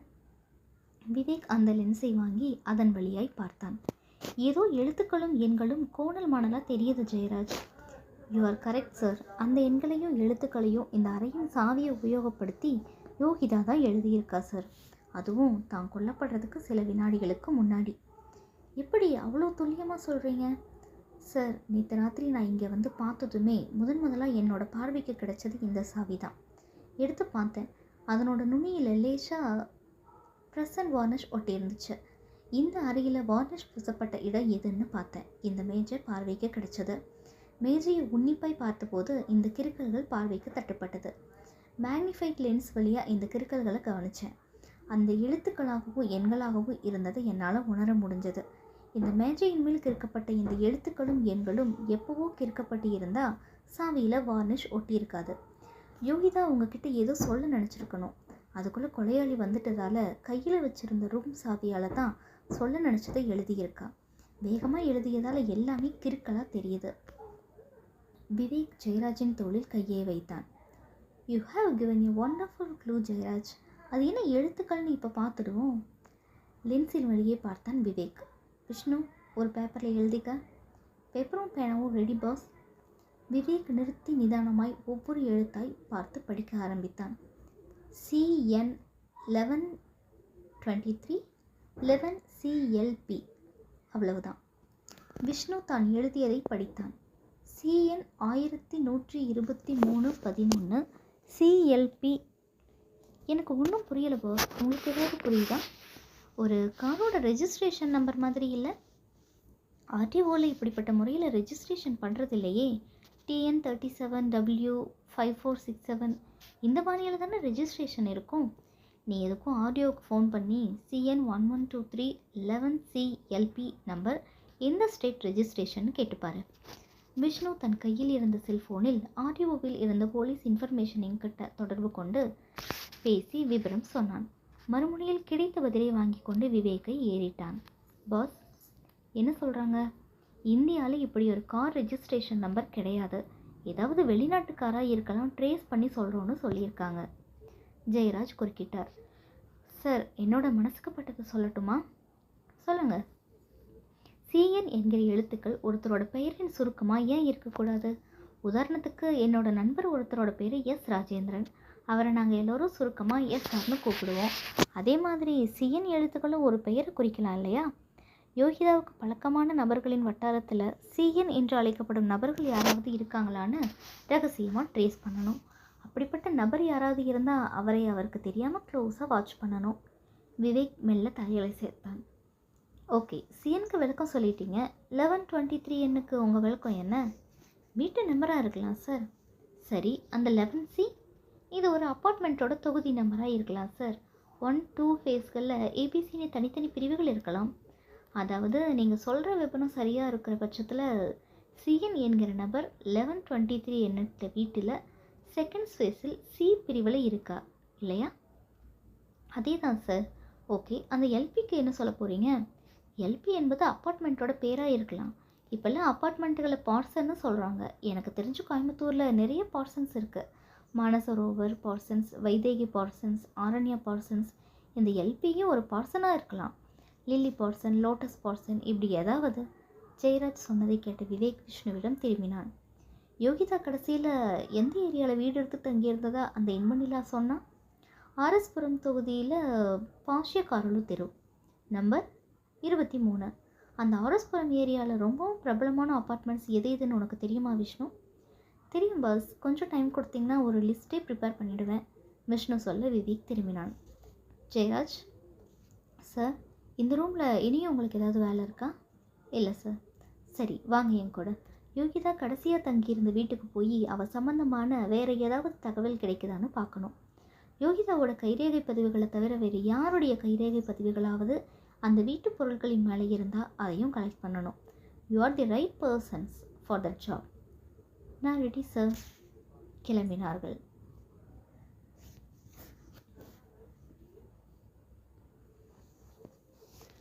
அத்தியாயம் 8. கோவையின் ஆர்எஸ்புரத்தில் இருந்த பாஷ்யக்காரலு வீதியின் கோடியில் இருந்தது யோகிதாவின் வீடு. யோகிதாவின் வீட்டுக்கு முன்பாய் காவலுக்கு இருந்த கான்ஸ்டபிள் விவேக்கை பார்த்ததும் சல்யூட் அடித்து தளர்ந்தார். விவேக் கேட்டான், யோகிதாவை தேடி யாராவது வந்தாங்களா? வாடகை வாங்கிறதுக்காக வீட்டு ஓனர் தான் வந்திருந்தார் சார். விஷயத்தை கேள்விப்பட்டதும் ஆடி போயிட்டாரு. சரி, மாஸ்டர் கீ பஞ்ச் இருக்கா? இருக்கு சார். வீட்டை ஓப்பன் பண்ணுங்க. கான்ஸ்டபிள் தன்னிடம் இருந்த கீ பஞ்சை உபயோகப்படுத்தி வீட்டின் பூட்டுக்கு விடுதலை கொடுத்தார். விவேக், விஷ்ணு, ஜெயராஜ் 3 பேரும் உள்ளே நுழைந்தார்கள். 2 அறைகள் கொண்ட வீடுதான். முன்னறையில் சின்னதாய் ஒரு டிவி, அதையொட்டி ஃப்ரிட்ஜ், கொஞ்சம் தள்ளி ஒரு சிறிய பீரோ, சுவர் ஆணியில் பெரிதாய் ஒரு ஜவுளி கடையின் கேலண்டர், உபயோகப்படுத்தப்பட்ட மினரல் வாட்டர் பாட்டிலோடு ஒரு டேப்பாய், சுவரேற அலமாரியில் கொஞ்சம் புத்தகங்கள். விவேக் சில புத்தகங்களை எடுத்து பிரித்து பார்த்தான். எல்லாமே போலீஸ் துறை சம்பந்தப்பட்ட புத்தகங்கள். காவல்துறையின் கண்ணியம், தரவரிசை 1 தமிழக போலீஸ், ஸ்காட்லாந்து போலீஸின் தனித்திறமைகள், குற்றங்கள் பெருகுவது ஏன்? சட்டத்துக்குட்பட்ட குற்றங்கள், நீதிமன்ற கோட்பாடுகள். போலீஸ் வேலையில் ஜாயின் பண்ண யோகிதா ரொம்பவும் முயற்சி எடுத்திருக்கா. சார், பொருட்களின் மேல் பவுடர் தூவி ஃபிங்கர் பிரிண்ட்ஸை கலெக்ட் பண்ணிடலாமா? பண்ணுங்க. ஜெயராஜ் பொருட்களின் மேல் பவுடரை தூவி கைரேகை பதிவுகளை சேகரிக்க விவேக் உள்ளே இருந்த அறைக்கு போனான். அந்த அறை பாதி படுக்கை அறையாகவும் மீதி சமையல் அறையாகவும் மாறியிருந்தது. வைக்கப்பட்ட பொருள்களில் சுத்தம் தெரிந்தது. விஷ்ணு, ஏதாவது டைரி கிடைக்குதானு பாரு. பார்த்துட்டேன் பாஸ். எக்ஸ்ட்ராவாக ஒரு துண்டு பேப்பர் கூட கிடையாது. டஸ்ட்பின்னை கிளறிட்டேன். வாடி போன மல்லிகைப்பூ, தீந்து போன ரீஃபில், காய்ந்து போன வாழைப்பழத்தூள், அருந்து போன ரப்பர் பேண்ட். விஷ்ணு பட்டியல் போட்டு கொண்டிருக்கும் போதே விவேக்கின் பார்வை கட்டிலுக்கு பக்கத்தில் இருந்த லேண்ட்லைன் டெலிஃபோனுக்கு போயிற்று. யோகிதா லேண்ட்லைன் டெலிஃபோனையும் உபயோகப்படுத்தி வந்திருக்கிறாள். விவேக்கிற்கு சட் என்று அந்த எண்ணம் தோன்றியது. யோகிதா இந்த லேண்ட்லைன் டெலிஃபோனில் கடைசியாக யாருக்கு ஃபோன் செய்து பேசியிருப்பாள்? டெலிஃபோனின் ரீடெயில் பட்டனை தட்டி பார்க்கலாமா? விவேக் டெலிஃபோனை நெருங்கி ரிசீவரை எடுத்து காதில் வைத்து கொண்டு ரீடெயில் பட்டனை அழுத்தினான். டயல் எண்கள் தன்னிச்சையாய் இயங்கிய சில வினாடிகளுக்கு பின் மறுமுனையில் ரிங் போயிற்று. உடனடியாய் ரிசீவர் எடுக்கப்பட்டது. ஒரு ஆண் குரல் கேட்டது. எஸ், விவேக் கேட்டான். யார் பேசுறது? நீங்கள் யார் சார்? அந்த குரல் கோபமாய் கேட்டதும் விவேக் அஸ்திரத்தை வீசினான். போலீஸ். மறுமுனையில் மௌனம். பிறகு கோபமில்லாத குரல் கேட்டது. போலீஸ்? எஸ். என்ன விஷயம்? ஒரு என்கொயரி. எது சம்பந்தமா? முதல்ல உங்கள் பேரை சொல்லுங்கள். நீங்கள் யார்? என்ன தொழில் பண்ணுறீங்க? எங்கே இருக்கீங்க? சார், என்னோடய பேர் ஜோதிலிங்கம். டாடாபாத் சிவானந்தா காலனியில் தி ஃபிட்னஸ் என்கிற பேரில் ஒரு கடையை நடத்திட்டு வரேன். வீடு இதே டாடாபாத்தில் தான். தி ஃபிட்னஸ் எது மாதிரியான கடை? சார், அது உடல் ஊனமுற்றவர்களுக்காக தயாரிக்கப்பட்ட செயற்கை உறுப்புகளை விற்பனை பண்ணுற கடை தான் ஃபிட்னஸ். எத்தனை வருஷமாக இந்த பிஸ்னஸ் பண்ணுறீங்க? கடந்த 10 வருஷ காலமாக சார். சார், இந்த போலீஸ் என்கொயரி எதுக்காகன்னு நான் தெரிஞ்சுக்கலாமா? உங்களுக்கு யோகிதா என்கிற பெண்ணை தெரியுமா? யோகிதா? அந்த பேரில் எந்த பொண்ணையும் எனக்கு தெரியாது சார். இதோ பாருங்கள் ஜோதிலிங்கம், ஆரம்பத்திலேயே பொய் பேச ஆரம்பிச்சிட்டான். பிறகு நான் கேட்க போகிற எல்லா கேள்விகளுக்கும் நீங்கள் பொய்களையே சொல்ல வேண்டியிருக்கும். போலீஸ்க்கு பொய்கள் பிடிக்காதுன்னு உங்களுக்கு தெரியுமா தெரியாதா? சார், நான் எதுக்காக பொய் சொல்லணும்? நீங்கள் சொல்கிற அந்த யோகிதா யாருன்னு எனக்கு தெரியாதுன்னு நீங்கள் சொல்கிறீங்க. பின்ன எப்படி அந்த யோகிதா உங்களுக்கு ஃபோன் பண்ணி பேசியிருக்கா? அவள் ஃபோன் பண்ணின உங்கள் நம்பரை தான் நான் இப்போ ரீடெயில் பண்ணி பேசிகிட்ருக்கேன். சார், ஒரு நாளைக்கு எத்தனையோ பேர் எங்கள் கடைக்கு ஃபோன் பண்ணி விவரம் கேட்பாங்க. நீங்கள் இப்போ சொன்ன அந்த யோகிதா பொண்ணும் எங்களுக்கு ஃபோன் பண்ணி ஏதாவது விவரம் கேட்டிருக்கலாம். ஃபோன் பண்ணின பிறகு அந்த பெண் யோகிதா உங்கள் கடைக்கு வந்திருக்கலாம் இல்லையா? வந்திருக்கலாம். ஏதாவது ஒரு பொருளை வாங்கி கொண்டு போயும் இருக்கலாம். அந்த பொண்ணோட ஃபோட்டோவை காட்டினா ஒருவேளை உங்களுக்கு அடையாளம் தெரியலாம் இல்லையா? Maybe sir. இப்போ நாங்கள் உங்கள் கடைக்கு வரோம். விவேக் டெலிஃபோனின் ரிசீவரை வைத்துவிட்டு திரும்ப விஷ்ணு எதிர்பட்டான். பாஸ், என்னடா? இந்த சின்ன துண்டு சீட்டு அந்த பிளாஸ்டிக் டப்பாக்குள்ளே இருந்தது. யாரோ ஒரு டாக்டர் எழுதி கொடுத்த ப்ரிஸ்கிரிப்ஷன் மாதிரி தெரியுது. பட் டாக்டரோட பேரும் இல்லை, பேஷண்ட்டோட பேரும் இல்லை. மருந்தோட பேர் மட்டும் இருக்குது. அது என்ன மருந்து? அது மருந்து இல்லை பாஸ், அணுகுண்டு. அணுகுண்டா? என்ன சொல்கிற? பாஸ், இந்த ப்ரிஸ்கிரிப்ஷனில் எழுதியிருக்கிற மருந்து வயிற்றில் இருக்கிற கருவழிக்கிற மருந்து. பாருங்கள் பாஸ். விவேக் வாங்கி பார்த்தான். எம்பஸ்டர் என்ற ஒரு மருந்தின் பெயர் கிறுக்கலாய் எழுதப்பட்டிருந்தது. டேய், இது கருவழிக்கிற மருந்து தான் உனக்கு எப்படிடா தெரியும்? மெட்ராஸ் அம்ஜிக்கரையில் இருக்கிற டாக்டர் சுமித்ரா எனக்கு ஃப்ரெண்ட் பாஸ். இது மாதிரியான பொதறிவு விஷயங்களை அவங்கக்கிட்ட கேட்டு என்னோடய ஜென்ரல் நாலேஜை இம்ப்ரூவ் பண்ணிக்குவேன். ராத்திரி 11 மணிக்கு மேலே ஜலஜா டிவியில் டாக்டர் சுமித்ராவோட அந்தரங்கம் 1000 என்கிற ஒரு நிகழ்ச்சி ரொம்பவும் பாப்புலர் பாஸ். நேற்று ராத்திரி கூட. டேய் போதும், நிறுத்திக்க. போங்க பாஸ், உங்களுக்கு உலக விஷயங்களை தெரிஞ்சுக்கிறதுல கொஞ்சம் கூட ஆர்வமே இல்லை. ராத்திரி 11 மணிக்கு மேலே எல்லா டிவி சேனல்லையும் மாற்றி பாருங்கள். பர்மா பஜார் மாதிரி ஜேன்னு இருக்கும். தாயத்து விற்கிற மோடி மஸ்தான்லேருந்து லேப்டாப் விற்கிறவங்க வர கோட்டு மாட்டிக்கிட்டு வந்து மணிக்கணக்காக பேசிகிட்டு இருப்பாங்க. விவேக் முறைக்க விஷ்ணு பேச்சை நிறுத்தி கொண்டான்.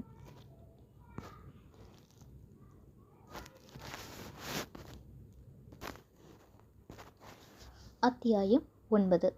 விவேக்கும் விஷ்ணுவும் டாடாபாத்தில் இருந்த தி ஃபிட்னஸ் கடைக்கு போய் சேர்ந்தபோது கடையில் கூட்டம் இல்லை. வாடிக்கையாளர் ஒருவரிடம் பேசிக் கொண்டிருந்த அந்த நடுத்தர வயது நபர் கடை ஊழியரிடம் வாடிக்கையாளரை பார்த்து கொள்ள சொல்லிவிட்டு இவர்களிடம் வந்தார். சார், நான் ஜோதிலிங்கம். ஃபோனில் பேசியது நான் தான், கிரைம் பிரான்ச்.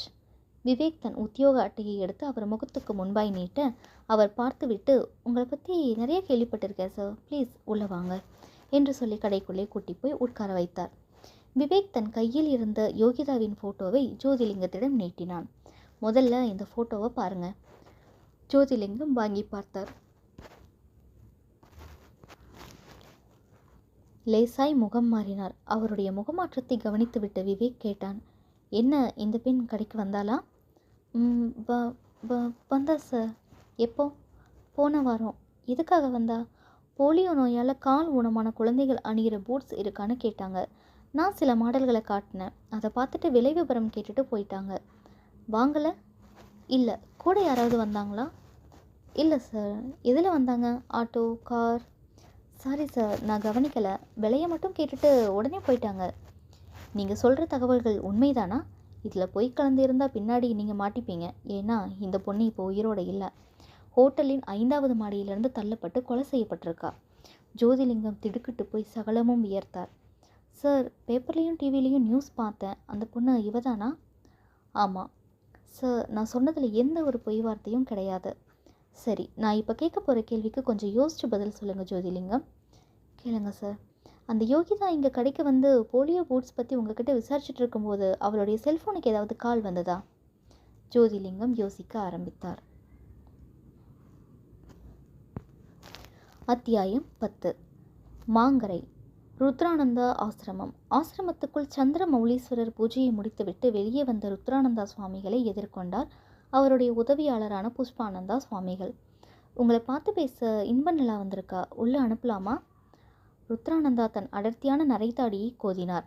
இந்த சாயந்தர வேளையில் என்ன பார்க்க அந்த பெண் இன்ப நிலா ஏன் வரணும்? ஏதோ ஒரு முக்கியமான விஷயத்தை பேச வேண்டும் என்று சொன்னாள். 5 நிமிடம் போதும், பேசிவிட்டு போய்விடுகிறேன் என்று சொன்னதால் அவளை பார்வையாளர் அறையில் உட்கார வச்சுட்டு வந்திருக்கேன். வேறு யாராவது என்னை பார்க்க வந்திருக்காங்களா? இல்லை, 2 தொழிலதிபர்கள் உங்களை சந்தித்து ஆசி பெற வந்தார்கள். நீங்கள் பூஜையில் இருப்பதா சொன்னதும் நாளைக்கு வரதா சொல்லிட்டு போயிட்டாங்க. சரி, அந்த இன்ப நிலாவை அனுப்புங்க சொன்ன ருத்ரானந்தா மறுபடியும் தன்னுடைய அறைக்குள் போய் இருக்கையில் சாய்ந்து கொண்டார். பக்கத்தில் இருந்த வெள்ளி செம்பை எடுத்து அதில் இருந்த இளஞ்சூடான பசும்பாலை ஒருவாய் அருந்தி கொண்டார். அடுத்த சில வினாடிகளுக்குள் இன்ப நிலா உள்ளே வந்தாள். அவருடைய கால்களை தொட்டு வணங்கிவிட்டு கொஞ்சம் தள்ளி நின்றாள். ருத்ரானந்தா குரலை தாழ்த்தினார். என்ன இன்ப நிலா, பேப்பர் பார்த்தீங்களா சுவாமி? பார்த்தேன். சொன்னபடியே வேலையை முடிச்சிட்ட போல இருக்கு. நீங்கள் சொல்லி நான் முடிக்காமல் இருப்பேனா சுவாமி? ஹோட்டல் ரிசப்ஷனிஸ்ட் கலையரசன் யோகிதாவை தீர்த்து கட்டுற முயற்சியில் ரொம்பவும் ஹெல்ப் பண்ணினார். அவரோட உதவி இல்லாத பட்சத்தில் யோகிதாவை இவ்வளவு துல்லியமாக தீர்த்து கட்டியிருக்க முடியாது. பேப்பரில் எல்லா நியூஸும் பார்த்தேன். போலீஸ்க்கு உன் பேரில் எந்த சந்தேகமும் வரலையே? வரல சுவாமி. உன்னை விசாரிச்சாங்களா? விசாரிச்சாங்க சுவாமி. கிரைம் பிரான்ச் ஆஃபீஸர் விவேக் என்னை தேடி வீட்டுக்கு வந்திருந்தார். நான் மறுநாள் காலையில் அவர் போய் பார்த்துட்டேன். யோகிதாவை பற்றிய விவரங்கள் கேட்டால் எல்லாத்தையும் சொல்லிட்டேன். இன்பநிலா, இப்போ தான் எனக்கு நிம்மதியாக இருக்குது. யோகிதா உயிரோடு இருந்த வரைக்கும் என்னால் ஒரு நிமிஷம் கூட சந்தோஷமாக இருக்க முடியலை. சாப்பாடும் சரியாக சாப்பிட முடியலை. சுவாமி, யோகிதாவை ஹோட்டல் மாடியிலேருந்து தள்ளிவிடும்போது மனசுக்கு ரொம்பவும் கஷ்டமாக இருந்தது. இருந்தாலும் அவள் உங்களை படுத்திய பாட்டை நினச்சி பார்த்தபோது அவளுக்கு இந்த தண்டனை சரிதான்னு என் மனசுக்கு பட்டுச்சு. போலீஸாருக்கு உண்மையில் ஒரு சிறிய சந்தேகம் கூட வந்து விடாதே? வர வாய்ப்பே இல்லை சுவாமி. சரி, நான் கிளம்பு. இன்னும் 1 வார காலத்துக்கு ஆசிரமத்துக்கு வராத. அப்படியே வந்தாலும் என்னை சந்திப்பதை தவிர்த்து விடு. பக்தர்களுக்கு யோகா சொல்லி கொடுத்து விட்டு அப்படியே போய்விடு. அப்படியே சுவாமி. ஆனால் ஒரு விஷயம். என்ன? கலையரசனுக்கு நாம் பேசியபடி பணம் கொடுக்க வேண்டாமா? பணம் கேட்டாரா? கேட்டார். நாம் அவருக்கு பேசிய தொகை எவ்வளவு? 10 லட்சம். கொடுத்துடலாம். எப்போ சுவாமி? 2 நாள் கழிச்சு. சுவாமி, எனக்கு? இன்பநிலா, உனக்கும் கலையரசனுக்கும் இப்போதே பேசிய தொகை என்னால் கொடுத்துட முடியும். பணமும் என்னிடம் இருக்கிறது. ஆனால் போலீஸ் நடவடிக்கைகள் எப்படி இருக்கிறது என்று 2 நாட்கள் வரை கவனித்து பார்த்துவிட்டு நாம் செயல்பட வேண்டும். கிரைம் பிரான்ச் ஆஃபீஸர் விவேக் சாதாரண நபர் அல்ல. மோரையே கடைந்து வெண்ணெய் எடுக்கக்கூடிய நபர். நான் பேசியபடி கலையரசனுக்கோ உனக்கோ பணம் கொடுத்துட்டா அந்த பணத்தை வைத்து கொள்ளவும் அதை பாதுகாக்கவும் நீயும் கலையரசனும் படாத பாடுபட வேண்டும். உங்கள் இருவரிடமும் பணம் அதிகமாக புழங்கினால் மற்றவர்களுக்கு சந்தேகம் வரவும் வாய்ப்பு உள்ளது. எனவே 2 பேரும் 2-3 நாட்கள் பொறுமையாக இருங்க. உங்கள் வீடு தேடி பணம் வரும். ரொம்பவும் நன்றி சுவாமி. நீங்கள் சொன்ன இந்த விஷயத்தை நான் கலையரசனிடம் சொல்லிடுறேன். நீ புறப்படு, நான் சொன்னதெல்லாம் நினைவிருக்கட்டும். அப்படியே சுவாமி.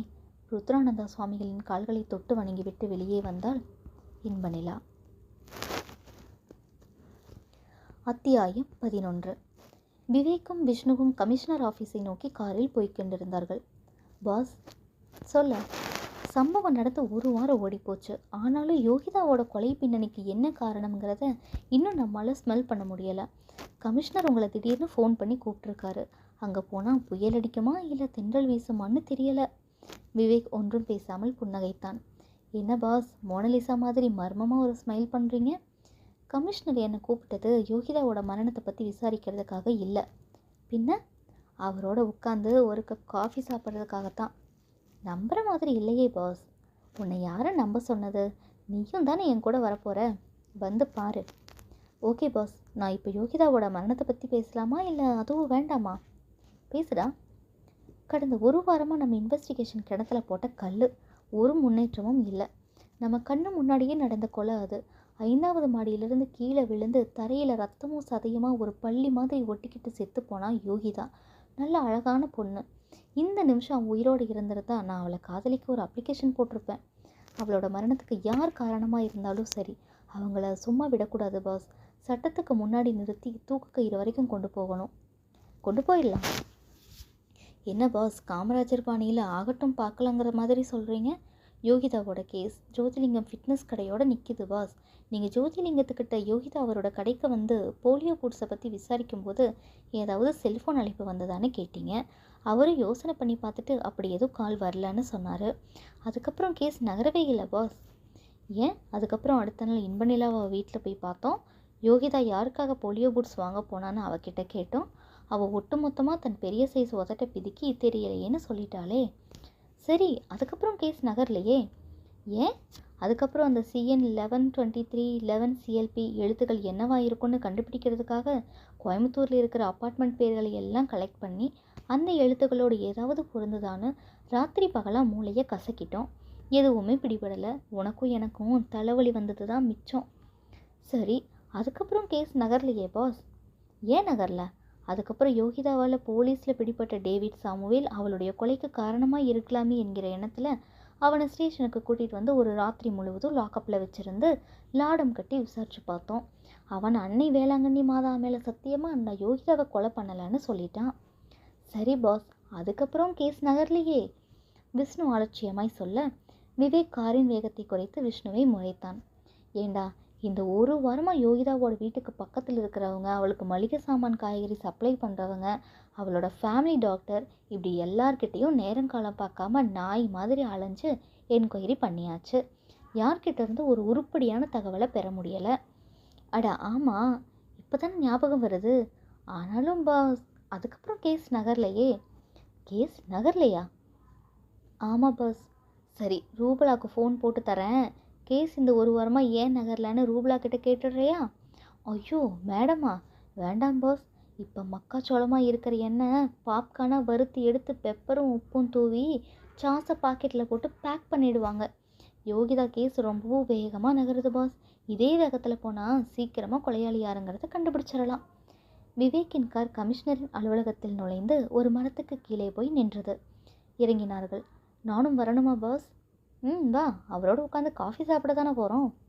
என்ன பாஸ், கமிஷனர் ஆஃபீஸ் ஏதோ ஒரு காஃபி பார் மாதிரி பேசிகிட்டு இருக்கீங்க. அவர்கிட்ட நாம் ஒன்றுமே பேச போகிறது இல்லையா? ஒரு வார்த்தை கூட பேச போகிறது இல்லை. போகிறோம், அவரை பார்க்குறோம், ஒரு காஃபி சாப்பிட்டு வரப்போகிறோம். நான் நம்ப மாட்டேன். நீங்கள் கமிஷனரை மீட் பண்ணுறதுல ஏதோ ஒரு விஷயம் இருக்குது பாஸ். வராந்தாவில் நடக்கும் பொழுது உதவி கமிஷனர் சடகோபன் எதிர்பட்டார். ஹலோ விவேக், கமிஷனர் உங்களுக்காக தான் வெயிட் பண்ணிகிட்ருக்காரு. சாரி, வழியில் கொஞ்சம் டிராஃபிக்கு. நோ ப்ராப்ளம், போங்க. போனார்கள். கமிஷனர் அவருடைய அறையில் வார இதழ் ஒன்றை புரட்டியபடி காத்திருந்தார். Good morning sir. இருவரும் சல்யூட்டுக்கு போய் தளர்ந்தார்கள். கமிஷனர் லட்சுமிபதி ஒரு புன்னகையோடு அவர்களை ஏறிட்டார். வாங்க விவேக், ப்ளீஸ் சீட்டர். உட்கார்ந்தார்கள். இன்னைக்கு விஷ்ணுவையும் காஃபி சாப்பிட கூட்டிகிட்டு வந்துட்டீங்க போல இருக்கு. எஸ் சார், ஒரு கேஸ் விஷயமா 2 பேரும் அலைய வேண்டியிருக்கு. விஷ்ணுவிடம் நிமிர்ந்தார் கமிஷனர். என்ன விஷ்ணு, புதுசாக யாரையாவது லவ் பண்ணுறியா? அதெல்லாம் ஒன்றும் இல்லை சார். சரி, நீ தான் நல்லா ஜோக் சொல்லுவியே, ஒரு ஜோக் சொல்ல. சாரி சார், இப்போ எதுவும் தோணலை. சரி, முதல்ல காஃபி சாப்பிடுவோம். காஃபி சாப்பிட்டு முடிக்கிறதுக்குள்ளே ஏதாவது தோணும், அப்போ சொல்லு.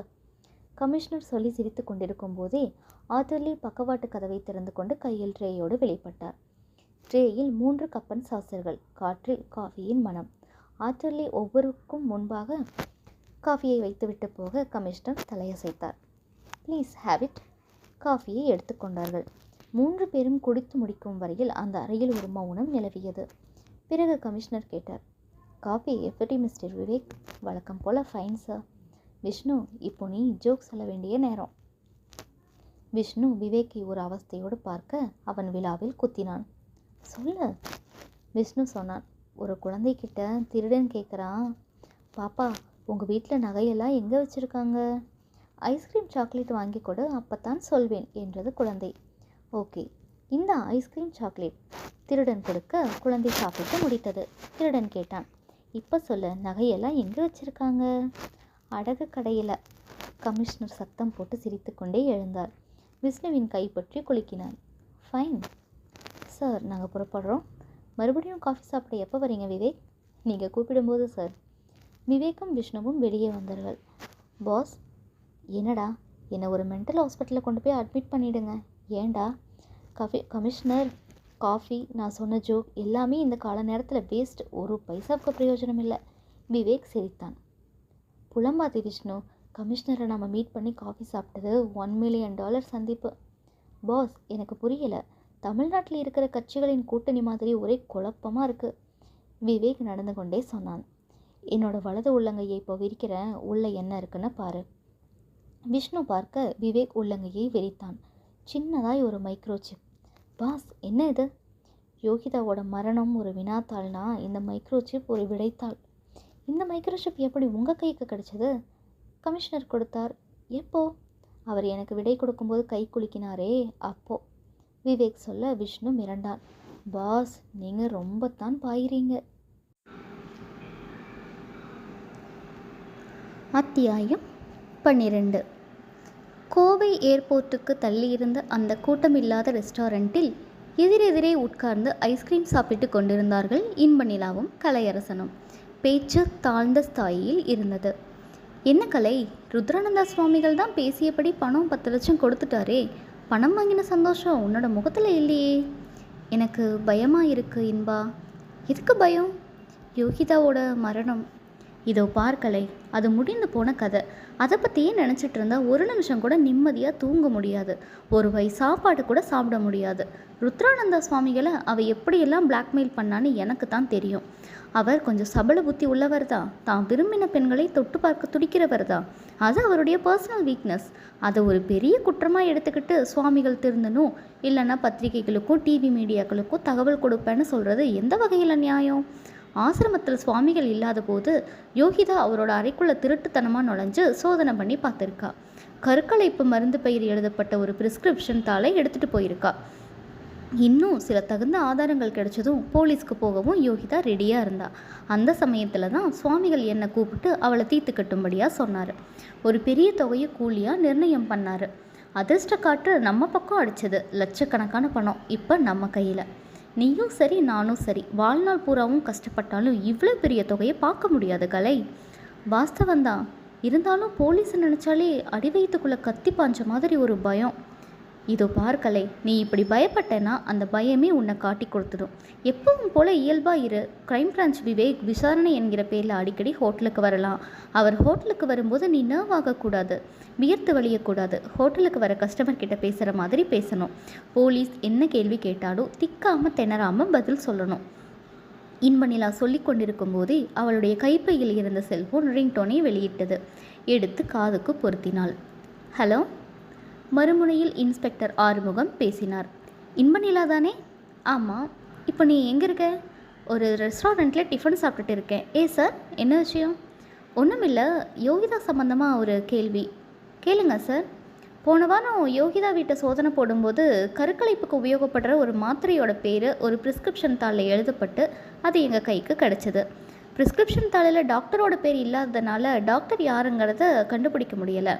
மேலும் அந்த ப்ரிஸ்கிரிப்ஷன் தாளில் வச்சு பார்க்கும்போது யோகிதாவோட கேரக்டர் பற்றி ஒரு சந்தேகம் வருது. நீ யோகிதாவுக்கு க்ளோஸ் ஃப்ரெண்ட், உனக்கு தான் அவளை பற்றி தெரியும். Character wise how was she? ஆண்கள் கிட்ட அவளோட பழக்கங்கள் எப்படி? சார் அது வந்து என்ன தயக்கம் சொல்லு. செத்து போனவங்களை பற்றி தப்பாக சொல்லக்கூடாதுன்னு சொல்லுவாங்க. இருந்தாலும் இது போலீஸ் விசாரணை என்கிற காரணத்தால் சொல்ல வேண்டியிருக்கு. கடந்த 4-5 மாதமாகவே யோகிதாவோட நடவடிக்கைகள் கொஞ்சம் நிழலாக இருந்தது சார். முன்பெல்லாம் அவளுக்கு காஸ்மெட்டிக்ஸ் பிடிக்காது, பெர்ஃப்யூம் பிடிக்காது. பட் சமீப காலமாக நிறைய யூஸ் பண்ணா. அதெல்லாம் வச்சு பார்க்கும்போது வழி தவறி போயிருக்கலான்னு சொல்ல வர. Maybe sir. அவளோட நெருங்கி பழகின ஆண்கள் யார் யாருன்னு தெரியுமா? தெரியாது சார். இட்ஸ் ஓகே, இனிமே நாங்கள் பார்த்துக்கிறோம். மறுமுனையில் இன்ஸ்பெக்டர் ஆறுமுகம் செல்போனை அணைத்துவிட இன்பநிலாவும் செல்போனை மௌனமாக்கினாள். எதிரே இருந்த கலையரசனை ஏறிட்டாள். பேசினது யார் தெரியுமா கலை? இன்ஸ்பெக்டர் ஆறுமுகம். யோகிதாவை பற்றின என்கொயரி. நான் எவ்வளவு நிதானமாக டென்ஷன் இல்லாமல் பேசினேன். எப்போ போலீஸ் என்கொயரி வந்தாலும் இப்படி தான் பேசணும். உன்னோட சாமர்த்தியம் எனக்கு வரும்னு தோணலை இன்பநிலா. வரணும். இன்னொரு ஐஸ்கிரீம் சொல்லட்டுமா? வேண்டாம், கிளம்பலாம். எழுந்தார்கள். அத்தியாயம் 13.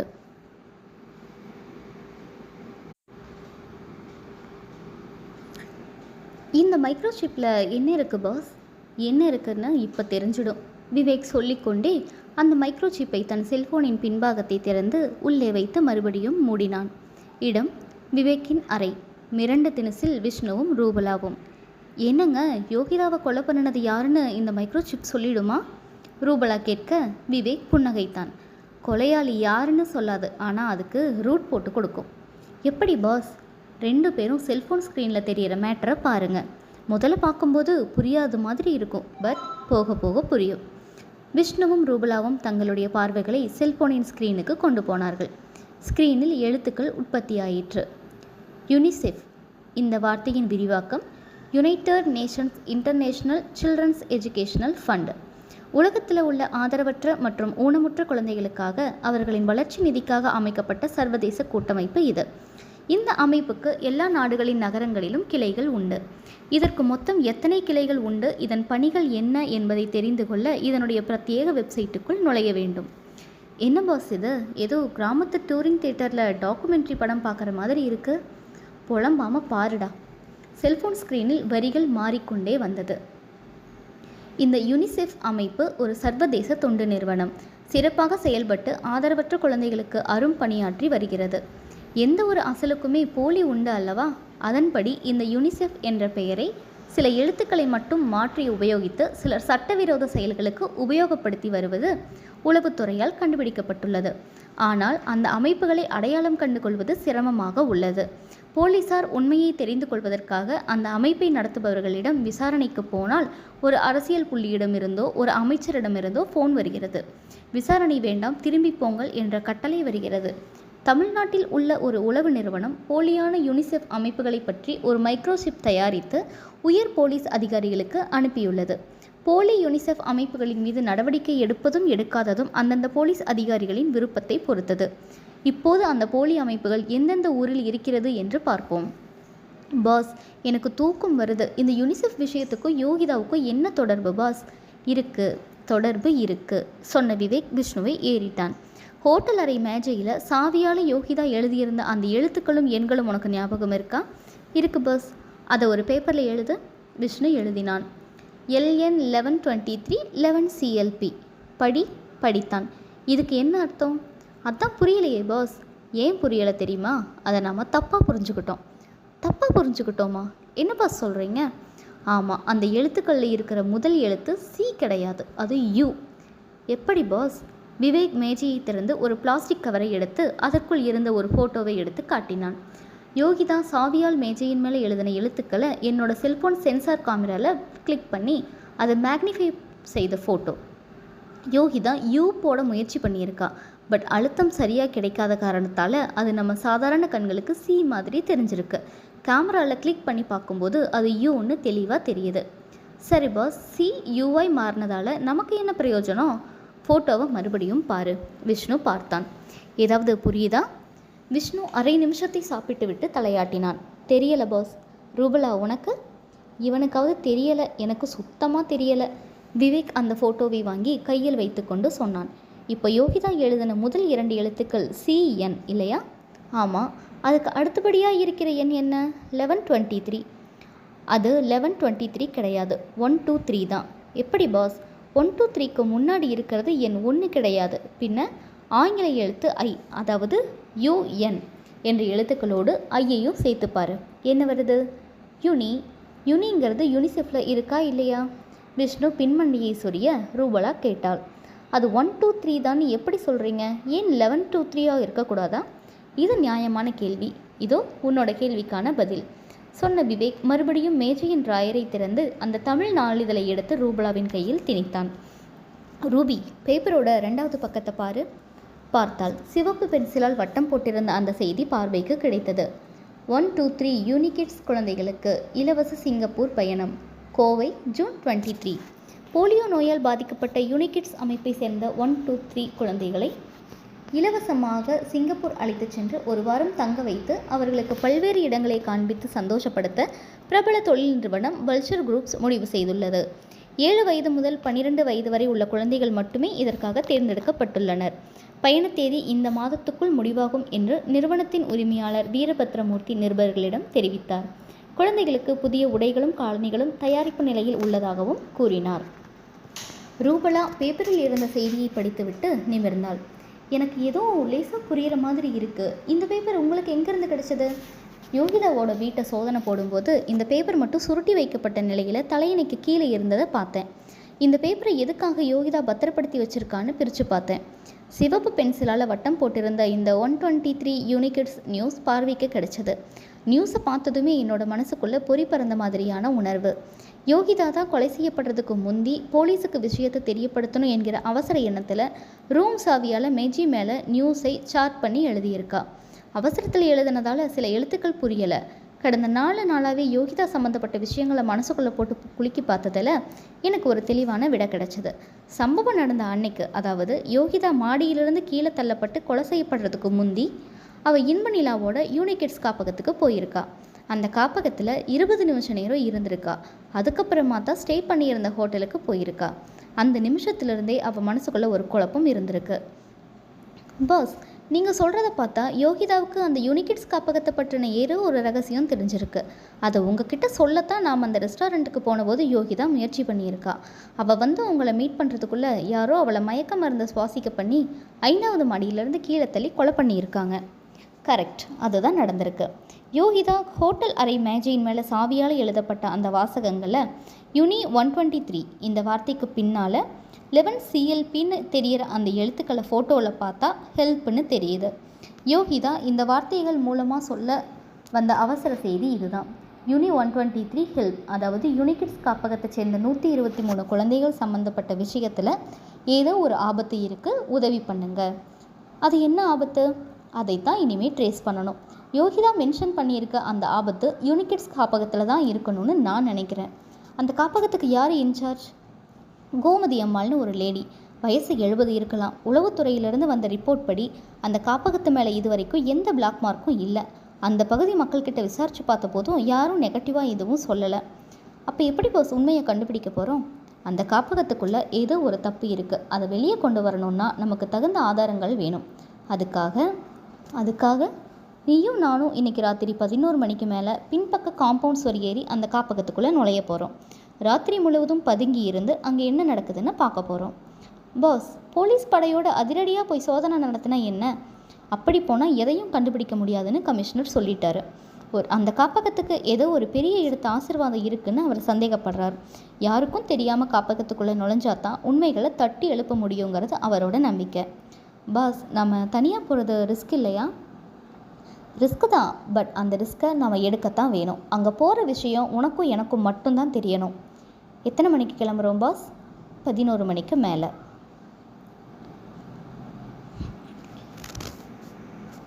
அத்தியாயம் 14.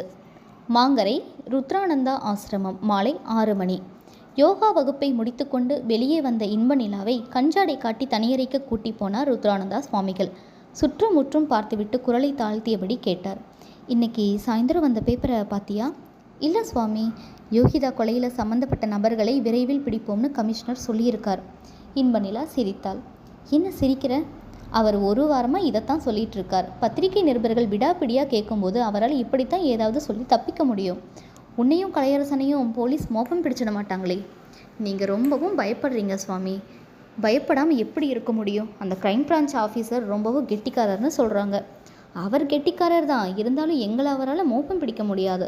நானும் கலையரசனும் திட்டம் போட்டு யோகிதா கதையை முடிச்சிருக்கோம். எங்கள் பக்கத்தில் யாரும் நெருங்க முடியாது. ஒருவேளை தப்பி தவறி போலீஸில் மாட்டிக்கிட்டா நீயும் கலையரசனும் எனக்கு பண்ணி கொடுத்த சத்தியத்தை மறக்கக்கூடாது. மறக்க மாட்டோம் சுவாமி. நாங்கள் உங்களுக்கு பண்ணி கொடுத்த சத்தியத்தின்படி உங்களை போலீஸில் காட்டி கொடுக்க மாட்டோம். குற்றத்தை நாங்கள் 2 பேருமே ஏற்றுக்குவோம். இதை கலையரசனுக்கும் சொல்லி வை. இன்பநிலா சிரித்தாள். சுவாமி, நீங்கள் யோகிதாவை மறந்துட்டு உங்கள் வழக்கமான வேலைகளை பாருங்கள். உங்களுக்காக பக்த கொடிகள் பிரார்த்தனை மண்டபத்தில் வெயிட் பண்ணிட்டு இருக்காங்க. போய் அருளாசி வழங்குங்க. இன்பநிலா, சொல்லுங்கள் சுவாமி. யோகிதா விஷயத்தில் நான் அவசரப்பட்டுட்டேன். கொஞ்சம் பொறுமையாக இருந்திருக்கலாம். கடவுளால் படைக்கப்பட்ட ஒரு உயிரை அவனாக விரும்பி எடுக்கிறதுக்கு முந்தி இடையில் குறுக்கிட்டு எடுக்கிறதுக்கு நாம் யார்? இனிமேல் அதை பற்றி பேசி பிரயோஜனம் இல்லை சுவாமி. இப்போ நம்ம கவலையெல்லாம் போலீஸ் நம்ம மோப்பம் பிடிச்சிடக்கூடாது, அவ்வளவுதான். அத்தியாயம் 15. விவேக்கும் விஷ்ணுவும் யூனிகிட்ஸ் காப்பகத்தின் பின்பக்க சுவர் ஏறி குதித்து கொட்டி இருந்த இருட்டில் கரைந்தபோது ராத்திரி 11:15 மணி. அது ஒரு சின்ன தோட்டம் போல தெரிந்தது. ஒரு நிமிஷ நடையில் தோட்டம் காணாமல் போயிற்று. நீண்ட வராந்தா அரையிருட்டோடு வந்தது. மெல்ல நடந்தார்கள். பாஸ், எவ்வளவு பெரிய ஏரியா! ஏதோ ஒரு ஃபேக்ட்ரிக்குள்ளே நுழைஞ்ச மாதிரி இருக்குது. தமிழ் படங்களில் வர்ற மாதிரி நிறைய அட்டைப்பெட்டிகள். நீண்ட வராந்தா ஒரு முடிவுக்கு வந்திருக்க இருவரும் நின்று மெல்ல எட்டி பார்த்தார்கள். ஒரு சின்ன விளையாட்டு மைதானத்துக்கு அப்பால் இருட்டில் 2 கட்டிடங்கள் தெரிந்தது. கட்டிடத்தின் ஜன்னல் சதுரங்கள் எல்லாம் இருட்டில் இருக்க ஒரே ஒரு அறையில் மட்டும் வெளிச்சம் தெரிந்தது. பாஸ், யாரோ இன்னமும் தூங்கலை. இங்கேயே வெயிட் பண்ணுவோமா, இல்லை போன நட போட்டு கட்டிடத்துக்கு பக்கத்தில் போயிடலாமா? போயிடலாம். சுவரோடு சுவராய் ஒட்டி கொண்டு போனார்கள். கட்டிடத்தின் சின்ன சின்ன பிளாக்குகள் பார்வைக்கு கிடைத்தது. உணவுக்கூடம், நூலகம், சமையல் கூடம், மருத்துவ பரிசோதனை அறை. பாஸ், இந்த இடத்த பார்த்தா தப்பு நடக்கிற இடம் மாதிரி தெரியலை. அப்படி மேக்கப் போட்டிருக்காங்க. இந்த காப்பகத்துக்கு இன்சார்ஜாக இருக்கிற கோமதி அம்மாவை நீ பார்த்துருக்கியா? இல்லை பாஸ், அந்த அம்மாவுக்கு 70 வயசுன்னு சொன்னாங்க. அதான் இப்போ பார்க்க போகிறோம். என்னது, இப்போ பார்க்க போகிறோமா? என்ன பாஸ் சொல்கிறீங்க? வா. விவேக் வெளிச்சம் தெரிந்த அந்த அறையை நோக்கி மெல்ல நடந்தான். விஷ்ணு கிசுகிசுத்தான். பாஸ், அந்த அம்மாவை எதுக்காக பார்க்க போகிறோம்? இந்த இடத்த உளவு பார்க்கத்தானே வந்தோம். விஷ்ணு சொல்லி கொண்டிருக்கும் போதே விவேக் காப்பக பொறுப்பாளர் என்று பெயர் பலகை தெரிந்த அறைக்கதவை திறந்து கொண்டு உள்ளே போனான். கையில் ஃபைல் ஒன்றை வைத்தபடி எதிரே இருந்த கம்ப்யூட்டரை பார்த்தபடி உட்கார்ந்திருந்த கோமதி அம்மாள் பதற்றத்தோடு நிமிர்ந்தாள். யாரது? விவேக் உள்ளே நுழைந்தான். வணக்கம் அம்மா. இந்த ராத்திரி நேரத்திலும் உங்களுடைய அயராத உழைப்பை இந்த காப்பகத்துக்கு கொடுத்துட்டு இருக்கீங்க போல இருக்கு. யார் நீங்கள்? என்னம்மா, என்ன தெரியலையா? கோமதி அம்மாள் தன் முகத்தில் இருந்த கண்ணாடியை கலற்றி கொண்டே எழுந்தாள். நீங்கள்? விவேக் தன் உத்தியோக அட்டையை எடுத்து காட்டினான். கோமதி அம்மாள் அதை பார்த்துவிட்டு உதடுகள் நடுங்க போலீஸ் என்றாள். அதே. எப்படி உள்ளே வந்தீங்க? ஏம்மா இப்படி பதட்டப்படுறீங்க? நாங்கள் உண்மையை சொல்லிடுறோம். நாங்கள் உங்கள் வாட்ச்மேனுக்கு தெரிஞ்சு நேர்வழியில் வரலை, பின்பக்க சுவர் ஏறி குதிச்சு தான் வந்தோம். கோமதி அம்மாள் கோபமானாள். போலீஸ்னு சொல்கிறீங்க, எதுக்காக இப்படி பின்பக்கமாக சுவர் ஏறி குதிச்சு வரணும்? அப்போ தானே யாருக்கும் தெரியாமல் உங்களை விசாரிக்க முடியும். என்ன எதுக்காக விசாரிக்கணும்? அவள் குரலை உயர்த்தி கோபமாய் கேட்டு கொண்டிருக்கும் போதே மேஜையின் மேல் இருந்த டெலிஃபோன் ஒலித்தது. விவேக் நாற்காலிக்கு சாய்ந்து கொண்டான். ஃபோனை எடுங்க மேடம். ஆனால் நாங்கள் இங்கே இருக்கிறத சொல்லக்கூடாது. சொன்னால் அதனோட விளைவுகள் ரொம்ப மோசமாக இருக்கும். இந்த நேரத்துக்கு உங்களுக்கு ஃபோன் பண்ணுறது யார்? தெரியலை. இந்த நேரத்துக்கு உங்களுக்கு ஃபோன் பண்ணுறாங்கன்னா அவங்க உங்களுக்கு ரொம்பவும் முக்கியமானவங்களாக இருக்கணும். எடுத்து பேசுங்க. நாங்கள் இருக்கிறத மட்டும் சொல்லவே கூடாது. விவேக் சொல்லிவிட்டு நாற்காலிக்கு நன்றாய் சாய்ந்து உட்கார்ந்தான். விஷ்ணு பிரமிப்பாகலாமல் விவேக்கையே பார்த்து கொண்டிருந்தான். அத்தியாயம் 16. கோமதி அம்மாள் விவேக்கை ஒரு பயப்பார்வை பார்த்து கொண்டே டெலிஃபோனின் ரிசீவரை எடுத்தாள். நடுக்கத்தோடு குரல் கொடுத்தாள். யாரு? மறுமுனையில் அவளுக்கு பழக்கமான பரிச்சயமான குரல் கிசுகிசுப்பாய் கேட்டது. கோமதி, நான் தான் வீரபத்ரமூர்த்தி பேசுகிறேன். நான் பேசுகிறத மட்டும் கேளு. நீ எதுவும் பேசிடாத. கொஞ்ச நேரத்துக்கு முன்னாடி எனக்கு கிடைச்ச தகவல் படி போலீஸ் டிபார்ட்மெண்ட்டை சேர்ந்த 2 பேர் யூனிகிட்ஸ் காப்பகத்துக்குள்ளே நுழைஞ்சிருக்காங்க. வேவு பார்க்க வந்தவங்க உன்னை அதிரடியாக மடக்கி விசாரிக்கலாம். நீ பயந்துடாத. அவங்க எந்த கேள்வியை கேட்டாலும் தெரியாது தெரியாதுன்னு சொல்லிட்டுரு. நான் என்னோட ஆட்கள் 2 பேரை துப்பாக்கிகளோட காப்பகத்தோடு அனுப்பிட்டேன். அவங்க எல்லாத்தையும் பார்த்துக்குவாங்க. வேவு பார்க்க வந்தவங்களோட சாம்பல் மட்டும்தான் வெளியே போகும். நான் ரிசீவரை வச்சிடுறேன். மறுமுனையில் வீரபத்ரமூர்த்தி ரிசீவரை வைத்துவிட, கோமதி அம்மாளும் ரிசீவரை வைப்பதற்கு முன்னால் வேண்டுமென்றே, சாரி, ஆதரவற்ற குழந்தைகளுக்கு தான் இங்கே அட்மிஷன், அம்மாவோ அப்பாவோ இருந்தால் அட்மிஷன் கிடையாது என்று சொல்லிவிட்டு ரிசீவரை வைத்தாள். விவேக் கேட்டான், ஃபோனில் யார்? யாரோ அட்மிஷன் கேட்டாங்க. இந்நேரத்துக்கா? ஓகே மேடம், இப்போ விஷயத்துக்கு வருவோம். எனக்கு தெளிவான பதில் வேணும். இந்த காப்பகத்துக்குள்ளே என்ன நடக்குது? கோமதி அம்மாள் கிண்டலாய் சிரித்தாள். சமுதாய பணி நடக்குது. வெளியே போர்ட்லேயே போட்டு இருக்குமே, நீங்கள் பார்க்கலையா? இங்கே வேறு ஏதோ தப்பான வேலை நடந்துட்டு இருக்கிறதா எங்களோட காதுக்கு செய்தி வந்தது. அதுதான் தப்பான செய்தி. சரி, யோகிதாவை கொலை பண்ணினது யார்? யோகிதாவா? யார் அது? இங்கே யோகா சொல்லிக் கொடுக்க வர பெண் இன்மணிலா, அவளோட தோழி தான் யோகிதா. அப்படியா? இப்போ நீங்கள் சொல்லித்தான் எனக்கு தெரியுது. இந்த கிண்டல் பேச்செல்லாம் என்கிட்ட வேணாம். யோகிதா தன்னோட மரணத்துக்கு காரணம் எது, யார் என்பதையெல்லாம் சூசகமாக எழுதி காட்டிட்டு தான் போயிருக்கா. அதன்படியே இன்வெஸ்டிகேட் பண்ணி தான் இப்போ நூல் பிடிச்ச மாதிரி உங்கள் முன்னாடி வந்து நின்றுட்டு இருக்கோம். தப்பான திசையில் பயணப்பட்டு வந்துட்டீங்க. விவேக் பதில் சொல்வதற்குள் பதட்டமாய் விஷ்ணு குரல் கொடுத்தான் கதவு பக்கமாய். பாஸ், அங்கே பாருங்க. விவேக் திரும்பி பார்த்தான். கதவருகே தடித்தடியாய் 2 பேர் நின்றிருந்தார்கள். கைகளில் கனமாய் ரிவால்வர்கள். விவேக்கும் விஷ்ணுவும் சுதாரிப்பதற்குள் அந்த 2 பேரும் பாய்ந்தார்கள். ஒருவன் விவேக்கையும் இன்னொருவன் விஷ்ணுவையும் அடக்கி பிடித்தார்கள். நெற்றி பொட்டுகளில் ரிவார்கள் பொதிந்தன, அழுத்தின. விவேக் அசைய முயன்றான். சுண்டு விரலை கூட அசைக்க முடியவில்லை. மூச்சு திணறியது. விழிகள் பிதுங்கின. இவர்கள் மனிதர்களா, ராட்சசர்களா? கோமதி அம்மாள் அந்த தடியர்களை ஏறிட்டாள். ஐயா அனுப்பி வச்சாரா? ஆமாங்கம்மா, தகவல் கொடுத்தார், உடனே புறப்பட்டு வந்துட்டோம். கோமதி அம்மாள் சிரித்தாள். 2 பேரும் போலீஸ் டிபார்ட்மெண்ட்டா, ஸ்பெஷலாக கவனிங்க சொன்னவள் விவேக்கிற்கு முன்பாய் வந்து நின்றாள். இப்போ கேளுடா உன்னோட கேள்விகளை.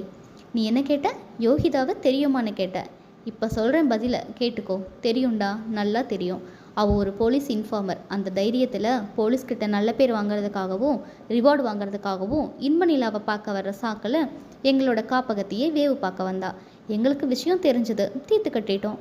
வீரபத்ரமூர்த்தி ஐயா எந்த பக்கம் கண்ணை காட்டினாலும் சரி, அந்த பக்கம் கொலை விடும். அப்புறம் இன்னொரு கேள்வி கேட்டியே, அது என்ன? இந்த காப்பகத்தில் என்ன தப்பு நடக்குது?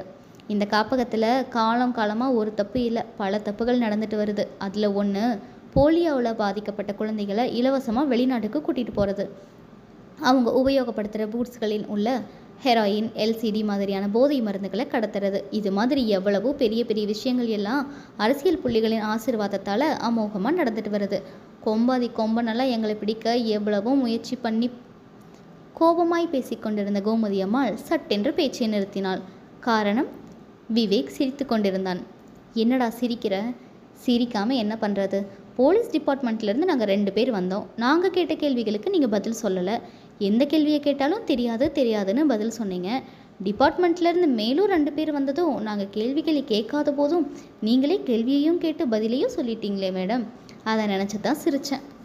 கோமதி அம்மாளின் முகம் மாறியது. நீ என்ன சொல்கிற? எங்களோட நெற்றி போட்டில் ரிவால்வரை வச்சிருக்கிற இந்த 2 பேரும் வீரபத்ரமூர்த்தியின் ஆட்கள் இல்லை. கியூ பிரான்ச்சை சேர்ந்த மோகன்குமார் அண்ட் ரிச்சர்ட் பாண்டியன். கோமதி அம்மாளின் விழிகள் நிலை குத்தியது. அப்போது ஃபோனில் பேசினது? அது வீரபத்ரமூர்த்தி இல்லை. அவரோட குரலை அப்படியே மிமிக்ரி பண்ணி பேசிய பலக்குரல் மன்னன் சேது மாதவன். இங்கே நடந்துக்கிட்டு இருக்கிற எந்த ஒரு விஷயமும் உங்கள் ஐயா வீரபத்ரமூர்த்திக்கு தெரியாது. அவர் இந்நேரம் ஏதாவது ஒரு சின்ன வீட்டில் உட்கார்ந்து வெளிநாட்டு சரக்கு கிளாஸில் ஊற்றி குடிச்சிட்டு இருப்பார். நாளைக்கு காலையில் உங்க கூட போலீஸ் லாக்கப்பில் இருப்பார். விவேக், விஷ்ணு நெற்றி பொட்டுகளில் ரிவால்வரை பதித்து வைத்திருந்த மோகன்குமாரும் ரிச்சர்ட் பாண்டியனும் புன்னகைத்தார்கள். சாரி சார், உங்களையும் விஷ்ணுவையும் கொஞ்சம் ஃபோர்ஸ் பண்ணி அழுத்திட்டோம். No problem. எந்த நடிப்பாக இருந்தாலும் அது இயற்கையாக இருக்கணும். அது இயற்கையாக இருக்க போய்த்தானே மேடம் கோமதி அம்மாள் தன்னோட ஒப்புதல் வாக்குமூலத்தை கிளியராக கொடுத்துருக்காங்க. சார், அதை உங்கள் மைக்ரோ டேப் ரெக்கார்டில் பதிவு பண்ணிட்டீங்க இல்லையா? துல்லியமாக. பாஸ், எனக்கே தெரியாமல் என்னென்னமோ பண்ணியிருக்கீங்க. எனக்கு இதில் எந்த ரோலும் கிடையாதா? யார் சொன்னது? உனக்கும் ரோல் இருக்குது. என்ன ரோல்? இந்தா என்னோட செல்ஃபோன். கமிஷனருக்கு ஃபோன் பண்ணி ஒரே ஒரு வார்த்தை சொல்ல போதும், அவர் புரிஞ்சுக்குவார். என்ன வார்த்தை பாஸ்? சத்யமேவ ஜெயதே. அத்தியாயம் 17. மறுநாள் காலை 7 மணி. விவேக்கின் வீடு. டிவியில் நியூஸ் போய்கொண்டிருந்தது. எனவே தொழிலதிபர் வீரபத்திரமூர்த்தியின் சட்டவிரோத காரியங்களுக்கு நேரடியாகவும் மறைமுகமாகவும் உதவி செய்த காவல்துறை அதிகாரிகள் யார் யார் என்பதை அரசு கண்டுபிடித்து பட்டியல் ஒன்றை தயார் செய்து வருகிறது. பட்டியல் தயாரானதும் சஸ்பெண்ட் நடவடிக்கை தொடங்கும் என்று எதிர்பார்க்கப்படுகிறது. தொழிலதிபர் வீரபத்திரமூர்த்தி தான் செய்த குற்றங்களை மாஜிஸ்ட்ரேட்டிடம் ஒப்புக்கொண்டதாக தெரிகிறது. இதன் பின்னணியில் மேலும் பல அரசியல் புள்ளிகள் சிக்குவார்கள் என்று கமிஷனர் தெரிவித்தார். போலியோ குழந்தைகள் உபயோகப்படுத்தும் பூட்ஸ்களில் போதை மருந்துகளை மட்டுமல்லாமல் வைரக்கற்களையும் கடத்தியது இப்போது தெரிய வந்துள்ளது. மேலும் வாசலில் காலிங் பெல் ஒலித்தது. நியூஸ் பார்த்து கொண்டிருந்த விவேக் எழுந்து போய் எட்டி பார்த்தான். சிட் அவுட்டில் இன்பநிலாவும் கலையரசனும் நின்றிருந்தார்கள். கையில் சின்னதாய் ஒரு சூட்கேஸ். விவேக் நெற்றியில் வியப்பை காட்டினான். என்ன சார், உங்ககிட்ட ஒரு 5 நிமிஷம் பேசணும். உள்ள வாங்க. வந்தார்கள். விவேக் சோபாவை காட்டியதும் உட்கார்ந்தார்கள். எதிரே உட்கார்ந்தான் விவேக். சொல்லுங்க, என்ன விஷயம்? சார், நாங்கள் ஒரு தப்பு பண்ணிட்டோம். சட்டப்படி பார்த்தா அந்த தப்பு குற்றம்தான். சட்டத்தோட பிடியிலிருந்து நீங்கள் தான் காப்பாற்றணும். முதல்ல விஷயம் என்னன்னு சொல்லுங்கள். இன்பநிலா தன் கையோடு கொண்டு போயிருந்த சூட்கேஸை பிரித்து காட்டினாள். உள்ளே நெருக்கமாய் 500 ரூபாய் நோட்டுக்கட்டுகள் பார்வைக்கு கிடைத்தது.